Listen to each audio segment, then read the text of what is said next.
The Missing Guest of Briarwood Inn, Chapter 1, The Gentleman in Room 7. Autumn arrived early in 1958. The hedgerows surrounding the village of Ashcombe had already begun to bronze beneath cool winds drifting from the moors. Leaves gathered in little rustling circles along the stone lanes, and chimney smoke rose from cottages before sunset. Briarwood Inn stood at the edge of the village green, a handsome Georgian building of honey-coloured stone that had welcomed travellers for nearly a century. It was neither grand nor fashionable, but it possessed the sort of comfort that encouraged guests to stay longer than intended. On Thursday evenings, the inn hosted a supper gathering for locals and visitors alike. That particular Thursday promised nothing remarkable. By 6 o'clock, the dining room glowed with lamplight. Polished silver reflected warm yellow halos across white tablecloths. The smell of roast lamb drifted from the kitchen. Mrs. Edith Larkin, proprietor of the inn, moved between tables with practiced efficiency. "More potatoes, Colonel?" she asked. Colonel Frederick Bellamy adjusted his spectacles. "Only if they're as good as last week's. They're better. We shall see." Nearby, two sisters from London discussed church architecture, while a retired solicitor complained about railway schedules. The atmosphere was comfortable, predictable, entirely ordinary, which was precisely why nobody noticed the stranger at first. He arrived shortly after 6:30. The man appeared to be in his late 50s. He wore a charcoal overcoat despite the mild weather, and carried a dark leather valise. His hair was silver at the temples, and a neatly trimmed moustache gave him a distinguished appearance. Mrs. Larkin greeted him at the entrance. "Good evening, sir." "Good evening." His voice was educated but difficult to place. "Would you require a room?" "Just for several nights." She handed him the register. The stranger hesitated for the briefest moment before writing. "Mr. Arthur Finch. Address, London." Nothing more. Mrs. Larkin noticed the omission but said nothing. Travellers occasionally preferred privacy. After receiving his key, the newcomer climbed the staircase to room 7. Several guests observed him. None remembered anything unusual. Later, many would wish they had paid closer attention. At 7:30, another arrival entered Briarwood Inn. Miss Jane Marple. Though now well into her 70s, she remained surprisingly energetic. She wore a modest navy coat and carried a small handbag. Mrs. Larkin smiled immediately. "Miss Marple, what a pleasant surprise." "I was visiting an old friend in Market Hensley," Miss Marple replied. "The bus connection was delayed, and I thought a night's stay might be preferable to waiting in a draughty station. You are always welcome here." Miss Marple accepted a cup of tea near the fire. From her chair, she quietly observed the room. Observation was a habit she never entirely abandoned. She noticed who greeted whom, who avoided eye contact, who spoke too loudly, who listened too carefully. Human nature revealed itself in thousands of tiny ways. Most people simply failed to look. A few minutes later, Colonel Bellamy joined her. "You always seem to appear when something interesting happens." Miss Marple laughed. "My dear Colonel, nothing interesting ever happens. That's exactly what people say before something interesting happens." She smiled politely. The Colonel had an unfortunate tendency to tempt fate. Dinner proceeded pleasantly. The stranger from room 7 appeared briefly. He entered the dining room shortly before 8.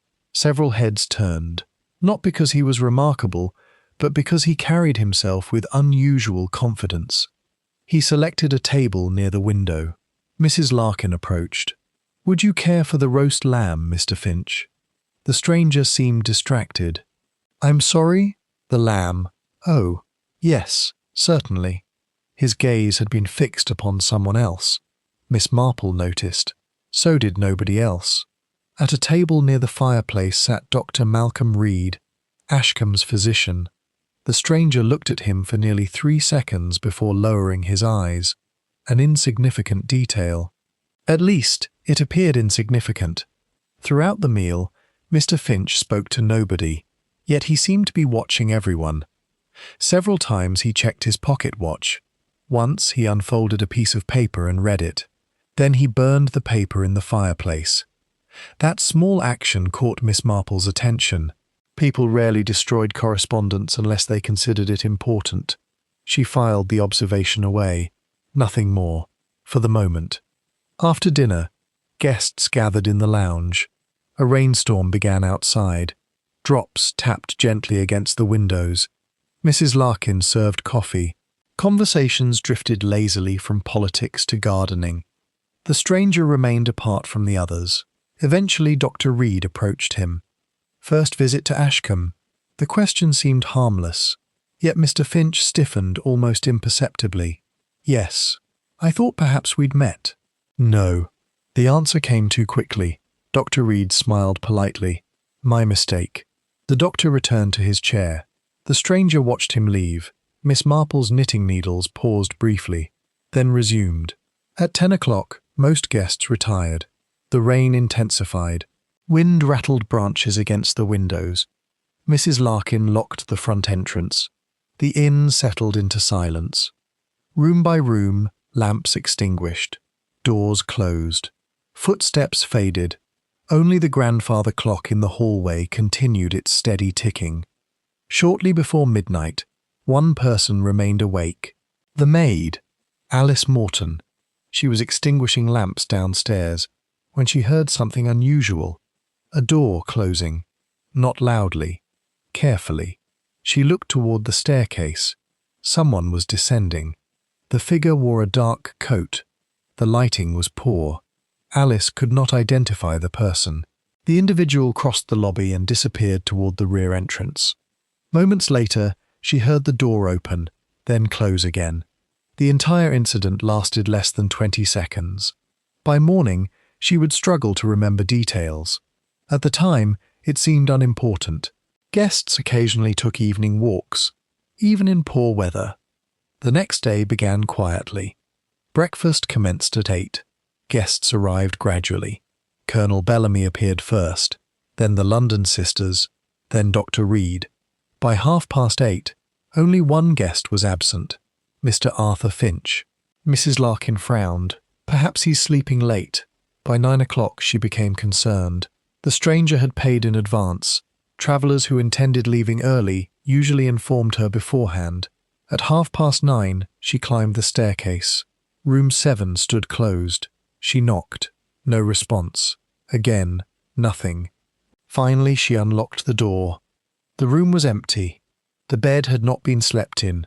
The suitcase was gone. No clothing remained. No personal belongings. Nothing. Except one object. A silver cigarette case lying beneath the chair. Mrs. Larkin picked it up. The engraved initials read, H.W., not Arthur Finch. Not even close. A curious discovery. But stranger still was what she found next. The rear entrance of the inn remained bolted from the inside. No guest could have left that way. The front entrance had remained locked all night. Every window was secured. No one had seen Mr. Finch depart. No one had heard him leave. And yet he was gone, completely, as though he had vanished into thin air.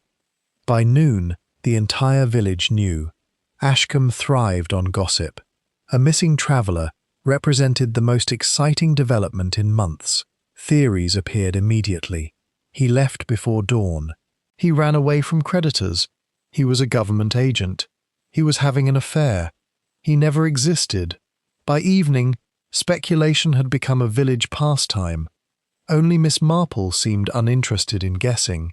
Instead, she sat quietly near the inn's garden, looking at the silver cigarette case, thinking, not about disappearance, not about locked doors, not even about Mr. Finch himself.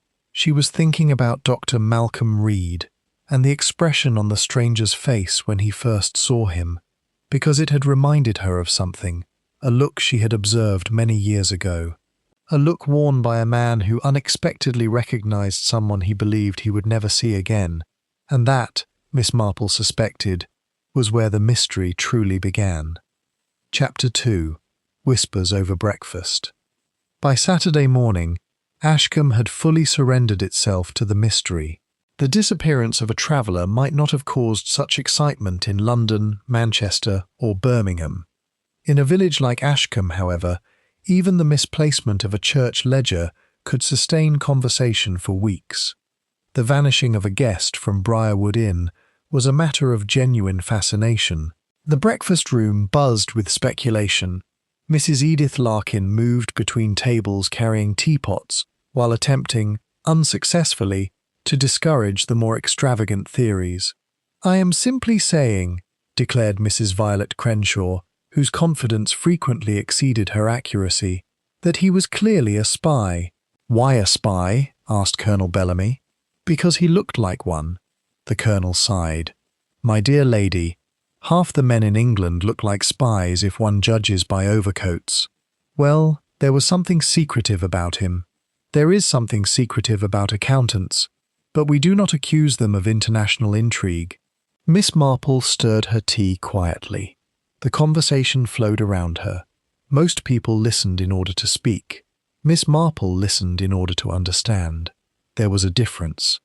At a nearby table, Dr. Malcolm Reed appeared uncomfortable. Ordinarily sociable, he seemed distracted this morning. Twice he glanced toward the entrance. 3 times he checked his watch. When Mrs. Larkin approached with coffee, he startled slightly. "You look troubled, Doctor," she observed. "Merely busy. Thinking about the missing gentleman, no more than anyone else." His answer sounded reasonable, yet something about it seemed carefully measured. Miss Marple noticed. Again, she said nothing. The police arrived shortly after 10. Inspector Leonard Graves stepped from a black motor car parked outside the inn. He was a practical man in his early 40s, who regarded village mysteries with cautious skepticism. Behind him followed Sergeant Wilkes, carrying a notebook already prepared for statements. Mrs. Larkin greeted them nervously. "Inspector, thank goodness you've come." Graves removed his hat. "Let's begin at the beginning." Within the hour, he had interviewed every guest and member of staff. The facts appeared straightforward. A man calling himself Arthur Finch had arrived Thursday evening. He occupied room 7. He was last seen shortly before retiring for the night. By morning, he had disappeared. No witness reported seeing him leave. No luggage remained. No trace of him could be found. The inspector examined the room carefully. The result was disappointing. Room 7 appeared almost untouched. No letters, no fingerprints of value, no forgotten clothing, nothing except the silver cigarette case. Inspector Graves held it up thoughtfully. "H.W." Sergeant Wilkes scribbled. "Not much to work with, sir." "No." Mrs. Larkin wrung her hands. "I cannot understand it." Graves nodded toward the window. "People disappear more often than most realize. But why register under a false name?" That question lingered unanswered, because it was precisely the right question. After the interviews concluded, Inspector Graves accepted coffee in the lounge. Miss Marple happened to be seated nearby. The inspector recognized her immediately. They had crossed paths before. Not often, but often enough. "Miss Marple." "Inspector." He smiled politely. "I hope you are not about to solve my case before luncheon. That would be very inconsiderate of me." A faint chuckle escaped him. "What do you make of it?" "Oh, I rarely make anything of mysteries." The inspector raised an eyebrow. Miss Marple continued knitting. "I merely notice people. People are generally what mysteries are made of." "Exactly."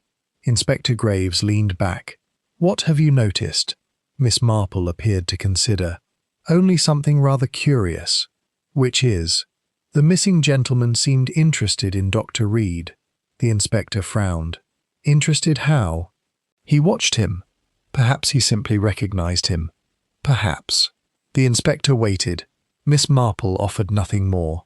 That was another of her habits. She seldom rushed ahead of facts. The inspector eventually stood. "If you think of anything useful, I shall tell you." Which was true, eventually. The village spent the remainder of the day discussing the disappearance. Not everyone enjoyed the attention, particularly Dr. Malcolm Reed. Around 3 o'clock, he returned to his surgery on Church Lane. The building occupied a converted Victorian house overlooking a row of elm trees. His receptionist, Miss Turner, greeted him. "There is a gentleman waiting." "Patient?" he declined to say. The doctor hesitated. "Who is it?" "I don't know." A peculiar expression crossed her face. He seemed anxious. Dr. Reed entered his consultation room. The visitor rose immediately. He was a broad-shouldered man in his 60s with weathered features and a military bearing. "Dr. Reed?" "Yes." "My name is Charles Henshaw." The name clearly meant something. A flicker of recognition appeared in the doctor's eyes. Gone almost instantly. "I see." "No," said Henshaw quietly. "I don't think you do." Silence settled between them. Outside, a cart rattled past the window. Inside, neither man spoke for several seconds. Finally, Henshaw reached into his coat pocket. He withdrew a photograph. The image appeared old, creased, well-handled. He placed it on the desk. Dr. Reed looked at it, his face drained of colour. "Where did you get this?" "That doesn't matter." "It matters very much." "I think," said Henshaw, "that a missing man at Briarwood Inn matters more." The doctor's hands tightened. For a moment he seemed unable to speak. Then he stood abruptly. "I believe you should leave." Henshaw remained seated. "You recognized him?" "No." "You did." I said no. The firmness of the denial only made it less convincing. Henshaw rose slowly. "We'll talk again." The doctor stared at the photograph. His expression suggested memories he would rather not revisit. When Henshaw departed, the photograph remained on the desk. For nearly 5 minutes, Dr. Reed simply stared at it. Then he locked it inside a drawer. That evening, rain returned.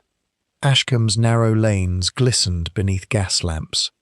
Inside Briarwood Inn, conversation once again turned toward the missing guest. Miss Marple occupied her usual corner. Knitting, listening, observing, a skill many underestimated. Colonel Bellamy arrived carrying fresh gossip. "There has been another development." Miss Marple looked up. "Oh?" "The police discovered nobody named Arthur Finch exists at the London address." "How disappointing." "Very suspicious, if you ask me." "Most false addresses are." The Colonel lowered his voice. "There is more." Miss Marple waited. "A farmer claims he saw a man walking toward Blackthorn Wood shortly after midnight. Did he identify him?" "No." "Then it may have been anyone." "Quite true." The Colonel looked disappointed by her practicality. Many villagers preferred dramatic theories. Miss Marple preferred evidence, even very small pieces of evidence, particularly very small pieces of evidence. Later that night, she sat alone in the inn's reading room. A fire crackled softly. The grandfather clock ticked nearby. Mrs. Larkin entered carrying correspondence. "Oh, Miss Marple." "Yes?" "I nearly forgot." She handed over a folded piece of paper. This was found beneath a chair in the lounge. Miss Marple unfolded it. The paper contained only a few handwritten words. A note, brief, cryptic. "Meet me where the ash tree bends. Midnight. Come alone." No signature, no date, nothing else. Miss Marple examined the handwriting. Neat, controlled, deliberate, interesting, very interesting. "Did anyone else see this?" "No." "Then perhaps it would be best to keep it that way for now." Mrs. Larkin nodded. "Do you think it belonged to the missing gentleman?" "It may have." "Does it mean anything?" Miss Marple folded the paper carefully. "Not yet." But her eyes suggested otherwise. The following morning brought the first truly alarming development. At 7:30, a shepherd named Owen Pike arrived in the village square. He looked pale, disturbed, and considerably less interested in gossip than usual. He requested the constable immediately. Within minutes, word spread through Ashcombe. Something had been discovered, something in Blackthorn Wood, near the old ash tree overlooking the stream. The very ash tree mentioned in the mysterious note. By 8 o'clock, Inspector Graves was already on his way, and before the morning ended, the disappearance of Arthur Finch would cease to be a missing person investigation, because hidden among wet leaves and tangled roots, the police were about to uncover evidence that suggested something far darker had occurred. Miss Marple, watching from the inn window as the police motorcar disappeared down the lane, lowered her knitting. The mystery had just changed shape, and someone in Ashcombe was beginning to realise that secrets buried years ago were no longer content to remain buried. Chapter 3. The Ash Tree's Secret. The road to Blackthorn Wood wound through damp meadows and low stone walls silvered by morning dew. Inspector Leonard Graves arrived shortly after 8 o'clock, accompanied by Sergeant Wilkes and 2 constables. A small crowd had already gathered near the entrance to the woodland, despite repeated instructions to stay away. Villagers possessed an extraordinary talent for appearing precisely where they had been told not to be. The shepherd, Owen Pike, waited nervously beside the lane. He removed his cap as the inspector approached. "You found something?" "Yes, sir. Show me." Without another word, Pike led them beneath the trees. The woodland floor was wet from recent rain. Fallen leaves softened every footstep. The deeper they walked, the quieter the world became. Birdsong seemed distant. Even the wind moved cautiously among the branches. After several minutes, Pike stopped. There, the ash tree stood beside a narrow stream. Its trunk curved sharply near the base before bending toward the water. The shape made it instantly recognizable. "Meet me where the ash tree bends." The note had referred to this exact location. Inspector Graves surveyed the area. At first glance, nothing seemed unusual. Then Sergeant Wilkes pointed toward the ground. "Sir." A few yards from the stream, hidden beneath tangled bracken, lay a man's hat, dark grey, expensive, recently soaked by rain. The inspector crouched. He examined the lining. No initials, no name. But nearby, another object rested among the leaves. A gold cufflink. Only one. Its polished surface bore an engraved letter, H. Graves exchanged a glance with the sergeant. "H.W., Wilkes murmured. "The same initials as the cigarette case." "Possibly." The inspector stood. "Search the area." The constables spread outward. The woodland fell silent once more. Minutes passed. Then came a shout. "Inspector!" The voice echoed through the trees. Everyone turned. A constable emerged from a thicket farther downstream. His expression said everything before he spoke. "You'd better come see this." The body was not immediately visible. That explained why the shepherd had missed it. A shallow depression concealed the figure beneath fallen branches and storm debris. Someone had attempted to hide it, not skillfully, but hurriedly. Inspector Graves approached slowly. Years of police work had accustomed him to unpleasant discoveries. Yet something about this scene felt different. Perhaps because only yesterday the missing man had seemed little more than a curious puzzle. Now the mystery possessed a corpse. The dead man lay on his side. His overcoat was stained with mud. One arm stretched awkwardly beneath him. Rainwater glistened upon the fabric. The face was partially obscured. Even so, Graves recognized him immediately. Arthur Finch, or whatever his true name happened to be. The inspector crouched carefully. "There are no obvious injuries." Wilkes nodded. "Not that I can see. No gunshot wound, no knife wound, no broken bones visible through clothing, nothing dramatic, nothing obvious." Which often made matters worse. The inspector examined the body more closely. A faint discoloration marked the skin beneath the jaw. Not bruising exactly. Something else. Something subtle. Dr. Reed will need to examine him. News travelled through Ashcombe with astonishing speed. By the time the body was transported from the woodland, half the village already knew. By lunchtime, the other half knew as well. Theories multiplied accordingly. Murder, suicide, blackmail, espionage, smuggling, political conspiracy. Mrs. Violet Crenshaw managed to suggest all 5 possibilities before noon. Colonel Bellamy privately remarked that if enthusiasm alone solved crimes, Mrs. Crenshaw would have surpassed Scotland Yard years ago. At Briarwood Inn, conversations dropped whenever strangers entered the room. People who normally greeted one another warmly now studied each other with suspicion. The atmosphere had changed. The disappearance had been intriguing. Murder was something else entirely. Miss Marple spent much of the afternoon sitting in the inn's small garden. She appeared occupied with knitting. In reality, she was thinking about the note, thinking about the cigarette case, thinking about Dr. Reed, and most particularly, thinking about fear. Fear fascinated Miss Marple, not because it was unusual, because it was predictable. People reacted to fear in surprisingly consistent ways. Some became angry, some became silent, some talked too much, others fled. The pattern rarely changed. Her thoughts were interrupted by the arrival of Inspector Graves.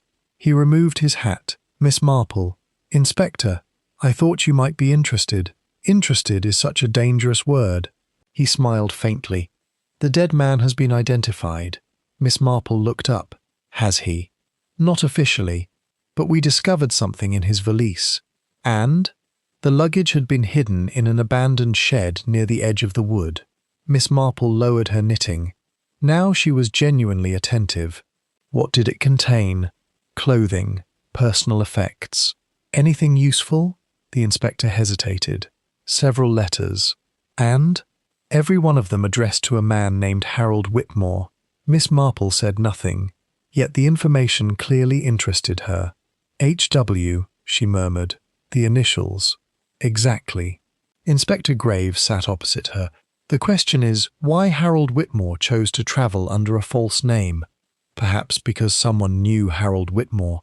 The inspector nodded slowly. That possibility has occurred to me. By evening, the village doctor had completed a preliminary examination. Inspector Graves visited the surgery immediately afterward. Dr. Malcolm Reed appeared tired, far more tired than the circumstances alone justified. The inspector closed the office door. Well? The doctor removed his spectacles. The death was not accidental. I suspected as much. There are indications of suffocation. The inspector remained silent. Dr. Reed continued. Likely manual pressure over the mouth and nose. No struggle? Very little. How is that possible? The doctor hesitated, then answered carefully. The victim may have been weakened beforehand. Poisoned? Possibly. The word lingered between them. Possibly. Not certainty. But enough. Inspector Graves folded his arms. When did he die? Most likely between midnight and 2 in the morning. The exact period during which the mysterious meeting had been arranged. The exact period during which the maid had seen someone leaving the inn. Coincidences existed. Miss Marple often said so. Yet truly important coincidences were surprisingly rare. After the inspector departed, Dr. Reed remained alone in his office. The building had grown quiet. Outside, evening shadows stretched across Church Lane. He unlocked the desk drawer. The old photograph remained inside. For a long moment he stared at it. The photograph showed 3 young men standing beside a river, smiling, confident, untroubled by the future. One of them was unmistakably Harold Whitmore. Another was clearly a much younger Malcolm Reed. The third man's face had been scratched away, deliberately, violently. The doctor closed his eyes. His expression revealed genuine distress. Not guilt, something different. Regret, fear, and perhaps sorrow. A knock at the door startled him. He shoved the photograph back into the drawer. "Come in," Miss Turner entered. "There's a visitor." The doctor's face tightened. "Who?" "A woman." "Name?" "She wouldn't give one." The doctor looked toward the window. Outside, a dark figure waited near the gate. He recognized her instantly, though he had not seen her in years, perhaps decades. His face turned pale. Miss Turner noticed. "Doctor, show her in." The woman entered quietly.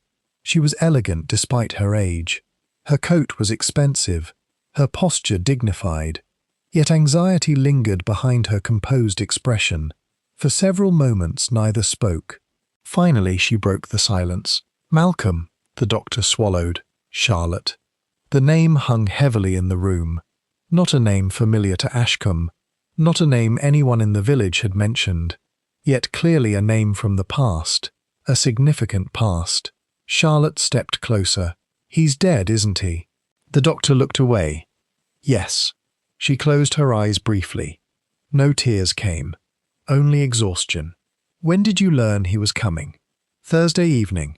And you didn't tell me. What good would it have done?" Charlotte laughed softly, a bitter sound. "After 27 years, he finally returns." The doctor remained silent. "And now he's dead." Again silence. Then she asked the question that truly mattered.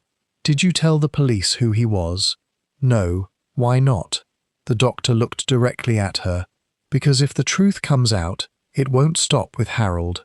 Charlotte's expression changed. A shadow crossed her features, the sort of shadow produced by old secrets, dangerous secrets, the kind that survive decades. Neither noticed the figure standing outside the partially open window, listening, watching, motionless among the gathering darkness, a figure who heard every word, and who slipped away unnoticed before either of them left the room. Later that night, Miss Marple sat beside the fire at Briarwood Inn. The house had grown quiet. Most guests had retired. She was alone with her knitting and her thoughts. At length she set the knitting aside. A particular memory had returned to her, one she had not considered in years. It concerned a woman in St. Mary Mead who had hidden a scandal for nearly 30 years. The scandal itself had been insignificant. The lengths she went to conceal it had not. Human beings rarely feared the original mistake. They feared exposure. That distinction mattered a great deal. Miss Marple gazed thoughtfully into the flames. Harold Whitmore had come to Ashcombe under a false name. He had recognized Dr. Reed. Someone had arranged a midnight meeting, and now he was dead. The solution was still distant, but she could feel the shape of it beginning to emerge, like the outline of a figure behind frosted glass, not clear enough to identify, yet unmistakably there. And somewhere in Ashcombe, someone was growing increasingly nervous, because the dead man had not arrived by accident. He had come for a reason buried deep in the village's past, and before long, that past would begin demanding answers. Chapter 4. Portraits of the Past. Sunday arrived beneath low grey clouds. Church bells echoed across Ashcombe shortly after 9 o'clock, their familiar tones drifting over cottages, gardens, and winding lanes. Normally the bells brought a sense of comfort to the village. This morning they seemed to ring over a community holding its breath. The discovery of Harold Whitmore's body had transformed every ordinary conversation into something cautious and uncertain. People lowered their voices. Doors closed more quickly. Curtains twitched more frequently. And everyone wondered the same thing. Why had Harold Whitmore returned after all these years?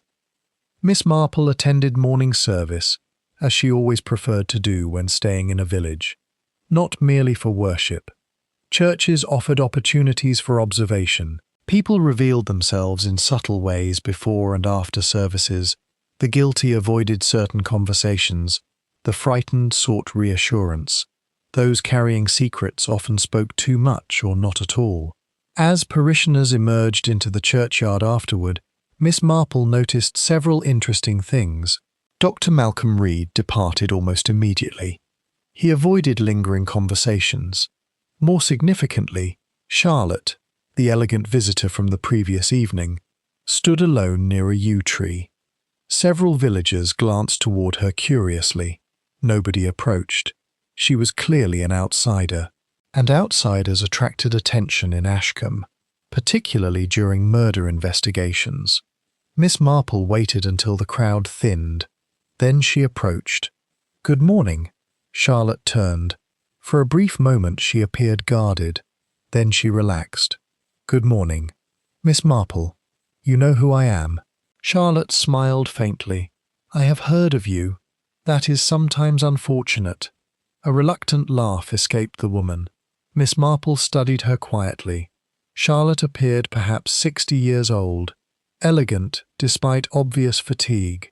Her face suggested years of self-discipline and sorrow. "A great deal of sorrow. May I walk with you?" asked Miss Marple. "Of course." They began strolling along the churchyard path. For several moments neither spoke. Then Miss Marple asked the question directly. "You knew Harold Whitmore?" Charlotte did not seem surprised. "Yes. Many years ago." "Very many. Did you expect him to return?" "No." The answer came immediately, truthfully. Miss Marple sensed that at once. "What sort of man was he?" Charlotte's gaze drifted toward the distant hills. "A charming one." The reply sounded neither complimentary nor affectionate, merely factual. "Charm can be useful," said Miss Marple. Harold considered it essential. A faint bitterness entered her voice. The two women walked in silence for several yards. Finally, Charlotte spoke again. "We were young once." Miss Marple nodded. Most tragedies began with people being young once. Meanwhile, Inspector Graves pursued a different avenue of inquiry. He had spent much of the previous night reviewing documents found among Harold Whitmore's belongings. The contents painted an increasingly complicated picture. Harold had not simply returned to Ashcombe. He had investigated it. Notes filled several pages. Dates, names, addresses, observations. One particular list attracted the inspector's attention. It contained 3 names, only 3. Malcolm Reed, Charlotte Ashbury, Victor Langley. Inspector Graves tapped the paper thoughtfully. He knew the first 2. The third name meant nothing to him. Not yet. By noon he had learned otherwise. Victor Langley owned Langley Farm on the outskirts of the village. He was wealthy, respected, and remarkably reluctant to speak with police. Langley Farm occupied a broad stretch of land overlooking the valley. The farmhouse itself was substantial without being extravagant. Inspector Graves arrived shortly after lunch. Victor Langley received him in a study lined with books. The farmer appeared to be in his early 60s, broad-shouldered, silver-haired, possessing the confidence of a man accustomed to being obeyed. "You wanted to see me." "I did." The inspector sat opposite him. "Did you know Harold Whitmore?" The reaction was immediate. Brief, but unmistakable. A tightening around the eyes, a slight pause, then, "No." Inspector Graves had witnessed enough interviews to recognize a lie, not certainty, but a strong possibility. "You've never heard the name?" "No." The inspector removed a sheet of paper. "The deceased had your name among his personal notes." Langley stared, only for a second, yet the reaction told Graves more than any answer. Perhaps he made a mistake. Perhaps. The inspector leaned forward. "Where were you Thursday night?" Langley met his gaze steadily. "At home." "Can anyone confirm that?" "My housekeeper." The answer arrived a little too quickly.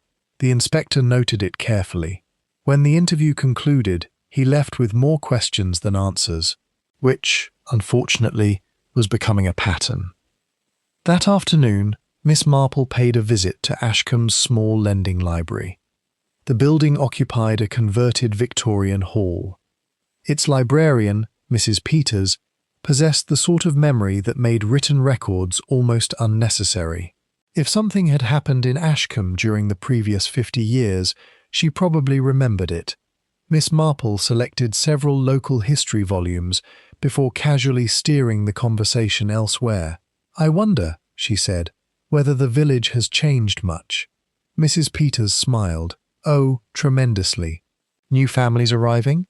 "Some." "Old families leaving?" "A few." Miss Marple nodded thoughtfully. "And the Ashbury family?" The librarian looked surprised. "Now there's a name I haven't heard for years." "Interesting. Very interesting. What became of them?" Mrs. Peters adjusted her spectacles. "There was a scandal." "Scandal. Another useful word. How unfortunate." "Indeed." The librarian lowered her voice instinctively, though nobody else occupied the room. Miss Charlotte Ashbury was engaged to be married. Miss Marple listened carefully. To whom? Mrs. Peters hesitated. As I recall, it was Harold Whitmore. There it was, the first significant connection. What happened? Nobody seemed entirely certain. The librarian frowned. It was all rather sudden. Go on. The engagement ended. And? Within months Charlotte left Ashcombe. Miss Marple closed her book gently. What reason was given? Mrs. Peters shrugged. Different people said different things, which often meant nobody knew the truth, or preferred not to discuss it. Late that evening, a storm swept across the countryside. Rain lashed against windows. Branches scraped rooftops. Inside Briarwood Inn, guests gathered around the fire. The weather encouraged conversation. Naturally, conversation returned to Harold Whitmore. Colonel Bellamy had acquired new information, or what he believed was information. There was some romantic scandal years ago. Mrs. Violet Crenshaw immediately leaned forward. I knew it. You know everything after somebody else tells you. Mrs. Crenshaw ignored him. Who was involved? The colonel lowered his voice dramatically. Harold Whitmore and a young lady. Several listeners exchanged glances. The story spread through the room within minutes. By the end of the evening, it had already grown considerably. That was gossip's greatest talent. It expanded while travelling. Shortly before midnight, another event occurred. A small one, but important. Miss Marple had retired to her room and was preparing for bed when she heard raised voices outside. Not shouting, arguing. She moved quietly toward the window. The voices came from the inn's rear garden. A man and a woman. Rain obscured much of the conversation, yet several words reached her clearly. Should never have come back. Then, too late now. Then, he knew everything. The final sentence arrived with startling clarity. He was going to tell them. Miss Marple peered through the darkness. She could make out only silhouettes. One tall, one slender. The storm concealed their identities. Moments later, the figures separated. One disappeared toward the lane. The other moved behind the garden wall. Gone. Miss Marple remained at the window for several minutes. Thinking. Not about what she had heard, about what she had not heard. People often focused upon spoken words. Miss Marple focused upon omissions. No mention of money, no mention of blackmail, no mention of inheritance. Only fear. Fear of truth emerging, fear of revelation, fear of exposure. The same pattern again, and again, and again. The following morning brought another breakthrough. Inspector Graves received a telephone call from London. The information concerned Harold Whitmore's life during the years he had spent away from Ashcombe. The report surprised him. Harold had worked as an investigator, not a police officer, a private investigator, for nearly 2 decades. The revelation altered everything. Missing persons, fraud cases, identity disputes. Harold Whitmore had spent years uncovering secrets. Professional secrets, personal secrets, dangerous secrets. The inspector slowly reread the report. Then he noticed something else. One final detail buried near the bottom. 3 months before his death, Harold Whitmore had withdrawn a substantial amount of money. No explanation accompanied the transaction. No record indicated where the money went, or why. Inspector Graves stared thoughtfully through his office window, because a disturbing possibility had just occurred to him. What if Harold Whitmore had not returned merely to revisit the past? What if he had returned because he had discovered something? Something hidden for decades? Something valuable enough to investigate, and dangerous enough to kill for. As rain tapped softly against the glass, the inspector folded the report. The mystery was growing larger, not smaller, and somewhere among the tangled connections between Harold Whitmore, Charlotte Ashbury, Malcolm Reed, and Victor Langley lay the truth, a truth someone was still trying very hard to protect. Chapter 5. The Photograph with 3 Faces. Monday morning arrived clear and bright after the storm. Sunlight sparkled on rain-soaked rooftops. and for the first time in several days, Ashcombe looked almost normal again. Almost. The murder of Harold Whitmore remained the subject of every conversation. Yet beneath the gossip and speculation, another feeling had begun to spread through the village. Unease. People sensed that the crime was connected to something older, something hidden, and hidden things had a way of unsettling communities, particularly small ones. Miss Marple spent much of the morning walking. She preferred thinking while moving. The rhythm of quiet footsteps often helped arrange facts into useful patterns. As she followed Church Lane, she found herself considering the same question repeatedly. Why had someone scratched the third face from that photograph? Not torn it, not discarded it, scratched it away. There was a difference.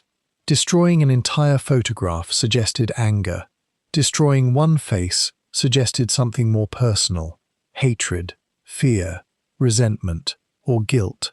The possibilities occupied her thoughts as she approached Dr. Malcolm Reed's surgery. The doctor himself answered the door. He looked tired, more tired than ever. "Miss Marple." "Doctor." He seemed surprised. "Can I help you?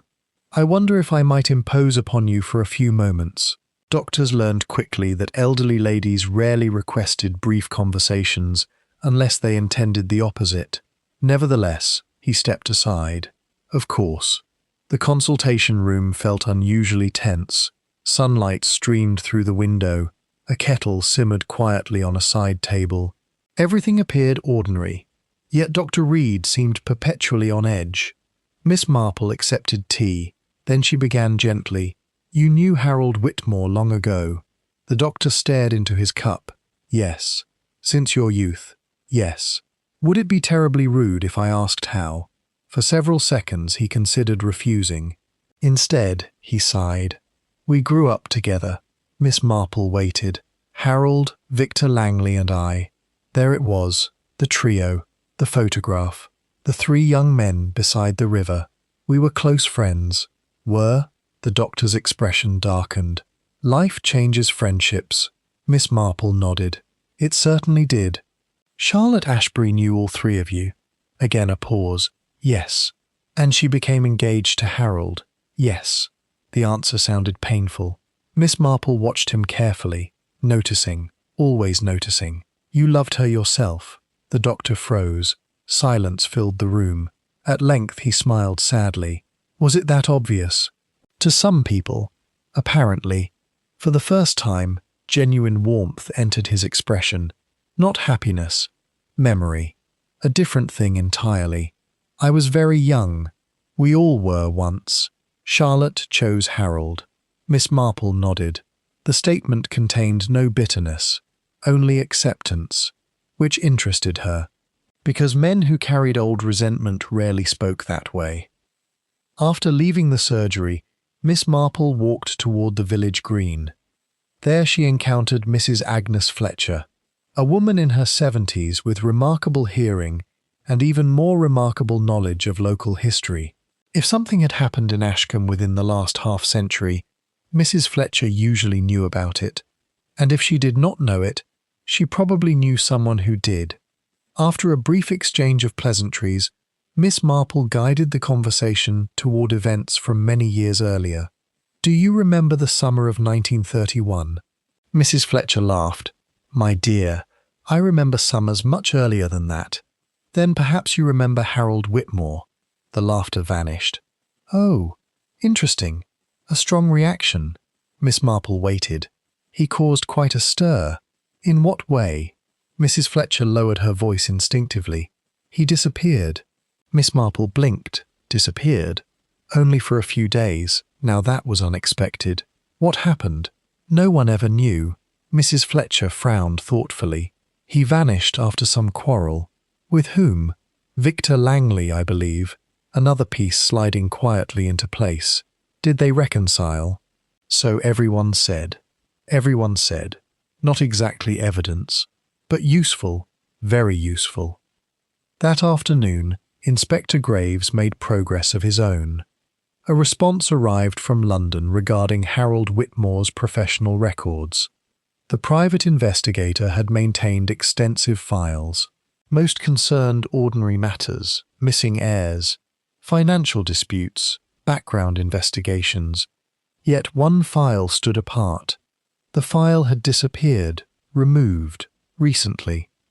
According to Harold's employer, he had personally taken possession of it shortly before leaving for Ashcombe. "What was it about?" asked Graves. The answer surprised everyone. "No idea. You don't know. It wasn't one of our active cases." "What then?" The employer hesitated. Harold had been researching something privately. Inspector Graves leaned forward. "What?" "We never found out." The mystery deepened, because now it appeared Harold had returned to Ashcombe carrying secrets even his colleagues did not understand. Late in the day, another visitor arrived at Briarwood Inn. The woman introduced herself as Beatrice Warren. At first glance, she seemed entirely unremarkable, middle-aged, neatly dressed, polite, yet she specifically requested to speak with Inspector Graves. Within the hour she sat across from him in the lounge. "I wasn't sure whether to come." "What changed your mind?" She clasped her hands nervously. "The newspaper." "What about it?" "The photograph." Inspector Graves frowned. "What photograph?" "The one they printed of Harold Whitmore." The inspector leaned forward. "You knew him?" "Not exactly." An odd answer. "What does that mean?" Beatrice swallowed. 27 years ago, I saw something." The room fell silent. Inspector Graves waited. "What did you see?" Her eyes drifted toward the window, toward memories long buried. An argument, between whom? 3 men. The inspector's pulse quickened. Who? Harold Whitmore. She paused. Victor Langley. Another pause. And Malcolm Reed. The names landed heavily. "What happened?" "I was only 16. "Tell me anyway." Beatrice hesitated, then continued. "They were near the old quarry." "The quarry?" "Yes." "What were they arguing about?" "I couldn't hear everything." "Anything?" She nodded slowly. "One sentence." The inspector remained perfectly still. "What sentence?" Beatrice looked directly at him. "If anyone finds out, all 3 of us are finished." The words hung in the air, 27 years old, yet suddenly more important than anything else. That evening, Inspector Graves shared the information with Miss Marple. They sat near the fire at Briarwood Inn. Outside, twilight settled across the village. 3 young men, said the inspector thoughtfully. A hidden quarrel, a disappearance, and now murder. Miss Marple nodded. People imagine the past disappears. It doesn't. No, she folded her hands. It merely waits. The inspector studied her. You think the answer lies in 1931. I think Harold Whitmore certainly did. Why? Miss Marple considered. Because he spent 27 years away. Yes. And yet he returned. Agreed. He returned under a false name. Yes. He carried notes concerning people connected to his youth. Correct. Miss Marple looked toward the flames. One does not do such things out of nostalgia. Inspector Graves smiled faintly. No. One does them because something remains unfinished. The following morning brought the most startling development yet.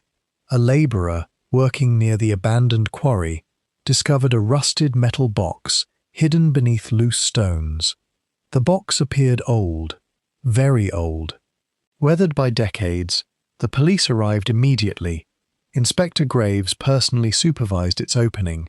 Inside lay several items: a pocket knife, 2 photographs, a newspaper clipping, and a small leather journal. The contents were remarkably well preserved. The inspector opened the journal carefully. Dust rose from its pages. The handwriting inside belonged to a young man. The first page bore a date, July 1931. The second page contained a name, Harold Whitmore. Inspector Graves felt a surge of excitement. At last, something tangible, something real. He turned several pages, then stopped. A particular passage caught his attention. Only a few lines, yet enough to alter the entire investigation. His expression changed instantly. Sergeant Wilkes noticed. "What is it, sir?" The inspector looked up slowly. For several moments he seemed unable to speak. Finally he closed the journal. "Good Lord, what does it say?" Graves stared toward the quarry, toward the hidden past suddenly reaching into the present. "It says," he replied quietly, "that someone died here in 1931. Silence followed, a long silence. Then, "and according to Harold Whitmore, the death was no accident." Miles away, seated quietly in the garden of Briarwood Inn, Miss Marple looked up from her knitting. She could not possibly know what the journal contained. Yet she felt, with the certainty born from long experience, that the investigation had finally touched the truth. Not the whole truth, not yet, but its edge. The buried secret Harold Whitmore had returned to uncover was no longer safely buried, and whoever had killed him was about to discover that secrets concealed for 27 years could become remarkably dangerous when they started resurfacing, particularly when they had already claimed one life, and perhaps, long ago, another. Chapter 6. The Death at Raven Quarry. The discovery of Harold Whitmore's journal changed the investigation overnight. For the first time since the murder, Inspector Leonard Graves possessed something more substantial than rumours, old grievances, and half-forgotten memories. He possessed a voice from the past, a voice speaking directly from 1931. By Tuesday morning, the journal lay open upon the inspector's desk at the police station. Outside, sunlight brightened the village square. Inside, Graves and Sergeant Wilkes carefully examined every page. The handwriting belonged to a young man, energetic, confident, occasionally impulsive. There could be little doubt that Harold Whitmore himself had written it. The early entries described ordinary village life, fishing excursions, local dances, minor quarrels, nothing remarkable. Then came July, and everything changed. Graves adjusted his spectacles and read aloud, July 14th, 1931. "Victor says we should forget what happened. Malcolm agrees. I cannot. A man is dead." The inspector exchanged a glance with the sergeant. The next entries became increasingly troubling. Several pages had been removed years ago. Others remained intact. Together they painted a disturbing picture. The dead man was identified only once. A travelling surveyor named Thomas Greaves. No relation to the inspector. A coincidence that would undoubtedly amuse Miss Marple. According to the journal, the surveyor had arrived in Ashcombe during the summer of 1931. He had been conducting land measurements near Raven Quarry. Then he vanished. Officially, he was believed to have left the area unexpectedly. No investigation followed. No body was found. The matter quietly disappeared. Except it had not disappeared at all, because Harold Whitmore had written about it, repeatedly, obsessively. One particular passage stood out. July 19th. "We argued again. Victor insists nobody knows. Malcolm says speaking about it helps nobody. Perhaps they are right. Yet every time I close my eyes, I see him falling." The room fell silent. Sergeant Wilkes slowly lowered his notebook. "Falling." Inspector Graves nodded. "A quarry accident. Possibly." But the journal suggested something more complicated. The next surviving page was dated 3 days later. Its contents were brief, only a single paragraph. Yet it carried enormous significance. It was not entirely an accident. That is the truth none of us wishes to admit. The inspector closed the journal. For several moments neither man spoke. Finally Wilkes broke the silence. "What exactly does that mean?" "That's the problem." Graves tapped the cover thoughtfully. "It could mean almost anything." The police immediately reopened inquiries into the 1931 death. Records proved frustratingly incomplete. Many witnesses had died. Others had moved away. Official documents were sparse. Yet enough remained to establish certain facts. Thomas Greaves had indeed existed. He had worked briefly in the region. He had disappeared during July 1931. No body had ever been recovered. No criminal investigation had ever occurred. The file ended there. A vanished surveyor, a forgotten mystery. Until now. That afternoon, Inspector Graves visited Victor Langley once again. The farmer received him with visible irritation. "I've already answered your questions, not these." Graves placed Harold's journal on the desk. Victor's eyes fixed upon it immediately. A reaction impossible to miss. Recognition, fear, memory. Perhaps all three. What is that? You know exactly what it is. The farmer remained silent. The inspector opened the journal. Thomas Greaves. Victor's face changed. Only slightly, but enough. "I don't know the name." "Try again." I said, "You lied about knowing Harold Whitmore." The words landed sharply. Victor stared. The inspector continued, "You lied during our first conversation." "No." "Yes." Silence. Heavy silence. Finally Victor stood and walked toward the window. For nearly a minute he said nothing. When he finally spoke, his voice sounded older, much older. "I knew Harold." The admission seemed to exhaust him. Inspector Graves waited. "We were friends once." "And Thomas Greaves?" Victor looked out across the fields. He should have left well enough alone. The inspector felt a sudden jolt of interest. "What does that mean?" No answer came. Victor simply stood staring toward the horizon, as though seeing another summer entirely, one that had never truly ended. Meanwhile, Miss Marple pursued a different path. She had long believed that facts mattered, but people mattered more. Facts explained events. People explained why those events happened. The distinction was crucial. She therefore spent the afternoon speaking with Charlotte Ashbury. The two women sat together beneath a flowering apple tree near Briarwood Inn. Charlotte appeared calmer than before, perhaps because maintaining secrets required energy, and she seemed increasingly tired. Eventually, Miss Marple asked the question she had been considering for days. "Why did your engagement end?" Charlotte smiled sadly. "I wondered when you would ask. Human curiosity is difficult to suppress, particularly yours." A faint warmth entered the conversation, then vanished. Charlotte folded her hands. Harold changed. How? He became obsessed. With what? The quarry. Miss Marple remained very still. Interesting. Very interesting. After Thomas Greaves disappeared, Charlotte looked surprised. "You know about him?" "A little." Charlotte nodded slowly. Harold could never let it go. "What exactly?" Questions. The answer came instantly, as though preserved for decades. He kept asking questions. Miss Marple watched her carefully. Questions about the surveyor. "Yes." "And?" Charlotte looked away. He thought somebody was lying. A silence settled between them. Birdsong drifted from nearby hedges. Somewhere beyond the village, a tractor hummed faintly. Ordinary sounds. Yet the conversation felt anything but ordinary. Finally, Miss Marple asked, "Was he right?" Charlotte closed her eyes. For several seconds she did not respond. When she finally spoke, her voice was barely above a whisper. "Yes." The answer carried enormous weight.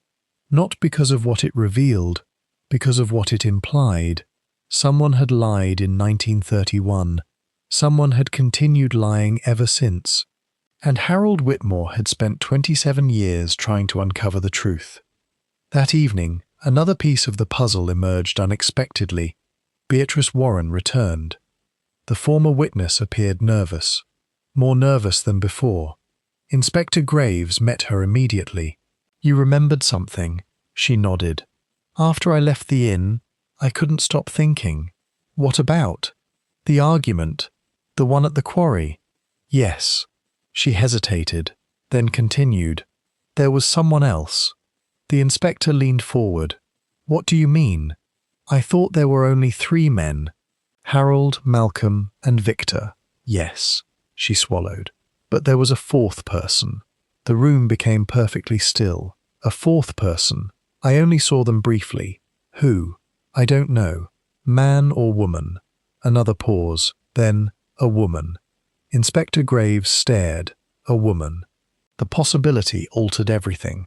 Until now, the investigation had focused almost entirely upon 3 young men and their shared secret.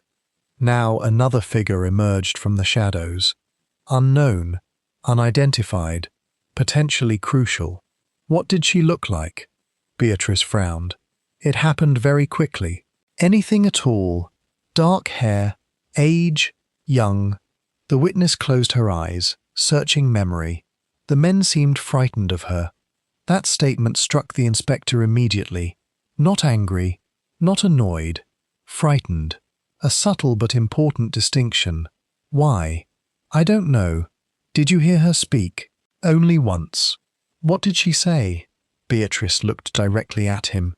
You can't hide this forever. Late that night, Miss Marple sat alone in the inn's reading room. The fire crackled softly. Rain tapped against distant windows. A comfortable scene. Yet her thoughts moved elsewhere. Thomas Greaves, Harold Whitmore, Victor Langley, Malcolm Reed, Charlotte Ashbury. And now an unknown woman. She arranged the names mentally, like pieces on a chessboard. Not randomly, purposefully. Patterns existed. There were always patterns. Suddenly, she remembered something, a tiny detail, so small that most people would have dismissed it immediately. Indeed, she herself had nearly forgotten it. The silver cigarette case. H.W. Everyone assumed the initials belonged to Harold Whitmore, naturally, reasonably. Yet assumptions often caused trouble. Miss Marple stared into the fire, thinking very carefully, because for the first time, another possibility had occurred to her. A possibility so simple that it almost seemed absurd, and yet human beings frequently overlooked simple explanations, particularly when complicated ones appeared more attractive. She smiled faintly, not because she knew the answer, not yet, but because she suspected everyone might be asking the wrong question. And when people asked the wrong question, they usually arrived at the wrong solution. Outside, the village slept peacefully. Inside Briarwood Inn, Miss Marple continued watching the flames. The mystery was no longer merely about a murder. It was about a secret carried across 27 years. A secret that had survived friendship, romance, absence, and time itself. But secrets possessed one fatal weakness. Eventually, someone always remembered something. And somewhere in the forgotten corners of Ashcombe's past, the final memory was waiting to be found. Chapter 7. The Woman at the Quarry. Wednesday dawned bright and deceptively cheerful. The sky was clear. Sparrows fluttered across the village green. Children cycled along lanes bordered by hedgerows and wildflowers. Yet beneath the pleasant surface, Ashcombe felt strained. The investigation had reached a dangerous stage. Everyone sensed it. The police were no longer searching for a stranger's killer. They were excavating the village's past, and the deeper they dug, the more uncomfortable certain people became. Miss Marple spent the morning reviewing facts. Not formally. She disliked lists. Human beings rarely behaved according to tidy categories. Instead, she sat in the garden of Briarwood Inn with her knitting and quietly arranged the pieces in her mind. Thomas Greaves disappeared in 1931. Harold Whitmore believed his death was not accidental. Victor Langley, Malcolm Reed, and Harold had all been present. A fourth witness, a young woman, had also been there. Harold spent decades investigating something, then returned to Ashcombe under a false name. Within days, he was dead. The pattern existed. The difficulty lay in seeing it clearly. Patterns often resembled tangled wool before they resembled solutions. Shortly before noon, Miss Marple received an unexpected visitor. Mrs. Agnes Fletcher arrived carrying a basket of apples. "Good morning." "Good morning." The older woman settled into a chair. After discussing weather, church repairs, and the declining standards of modern marmalade, she abruptly changed subjects. "I remembered something." Miss Marple looked up. "Did you? About Charlotte Ashbury?" Interesting. Go on. Mrs. Fletcher lowered her voice. Charlotte wasn't the only young woman involved. Miss Marple became very still. Who was the other? The answer arrived immediately. Margaret Vale. The name meant nothing to Miss Marple, yet something about it felt significant. Tell me about her. Mrs. Fletcher frowned thoughtfully. She worked for the post office. Local girl? Born here. And she left suddenly. Why? No one knew. Mrs. Fletcher paused. At least, no one admitted knowing. Another useful distinction. By early afternoon, Inspector Graves had obtained village records. Margaret Vale had indeed lived in Ashcombe during 1931. The details were sparse. She left the village that autumn, never returned. No marriage record, no death certificate, no forwarding address, simply gone. The timing immediately attracted the inspector's attention.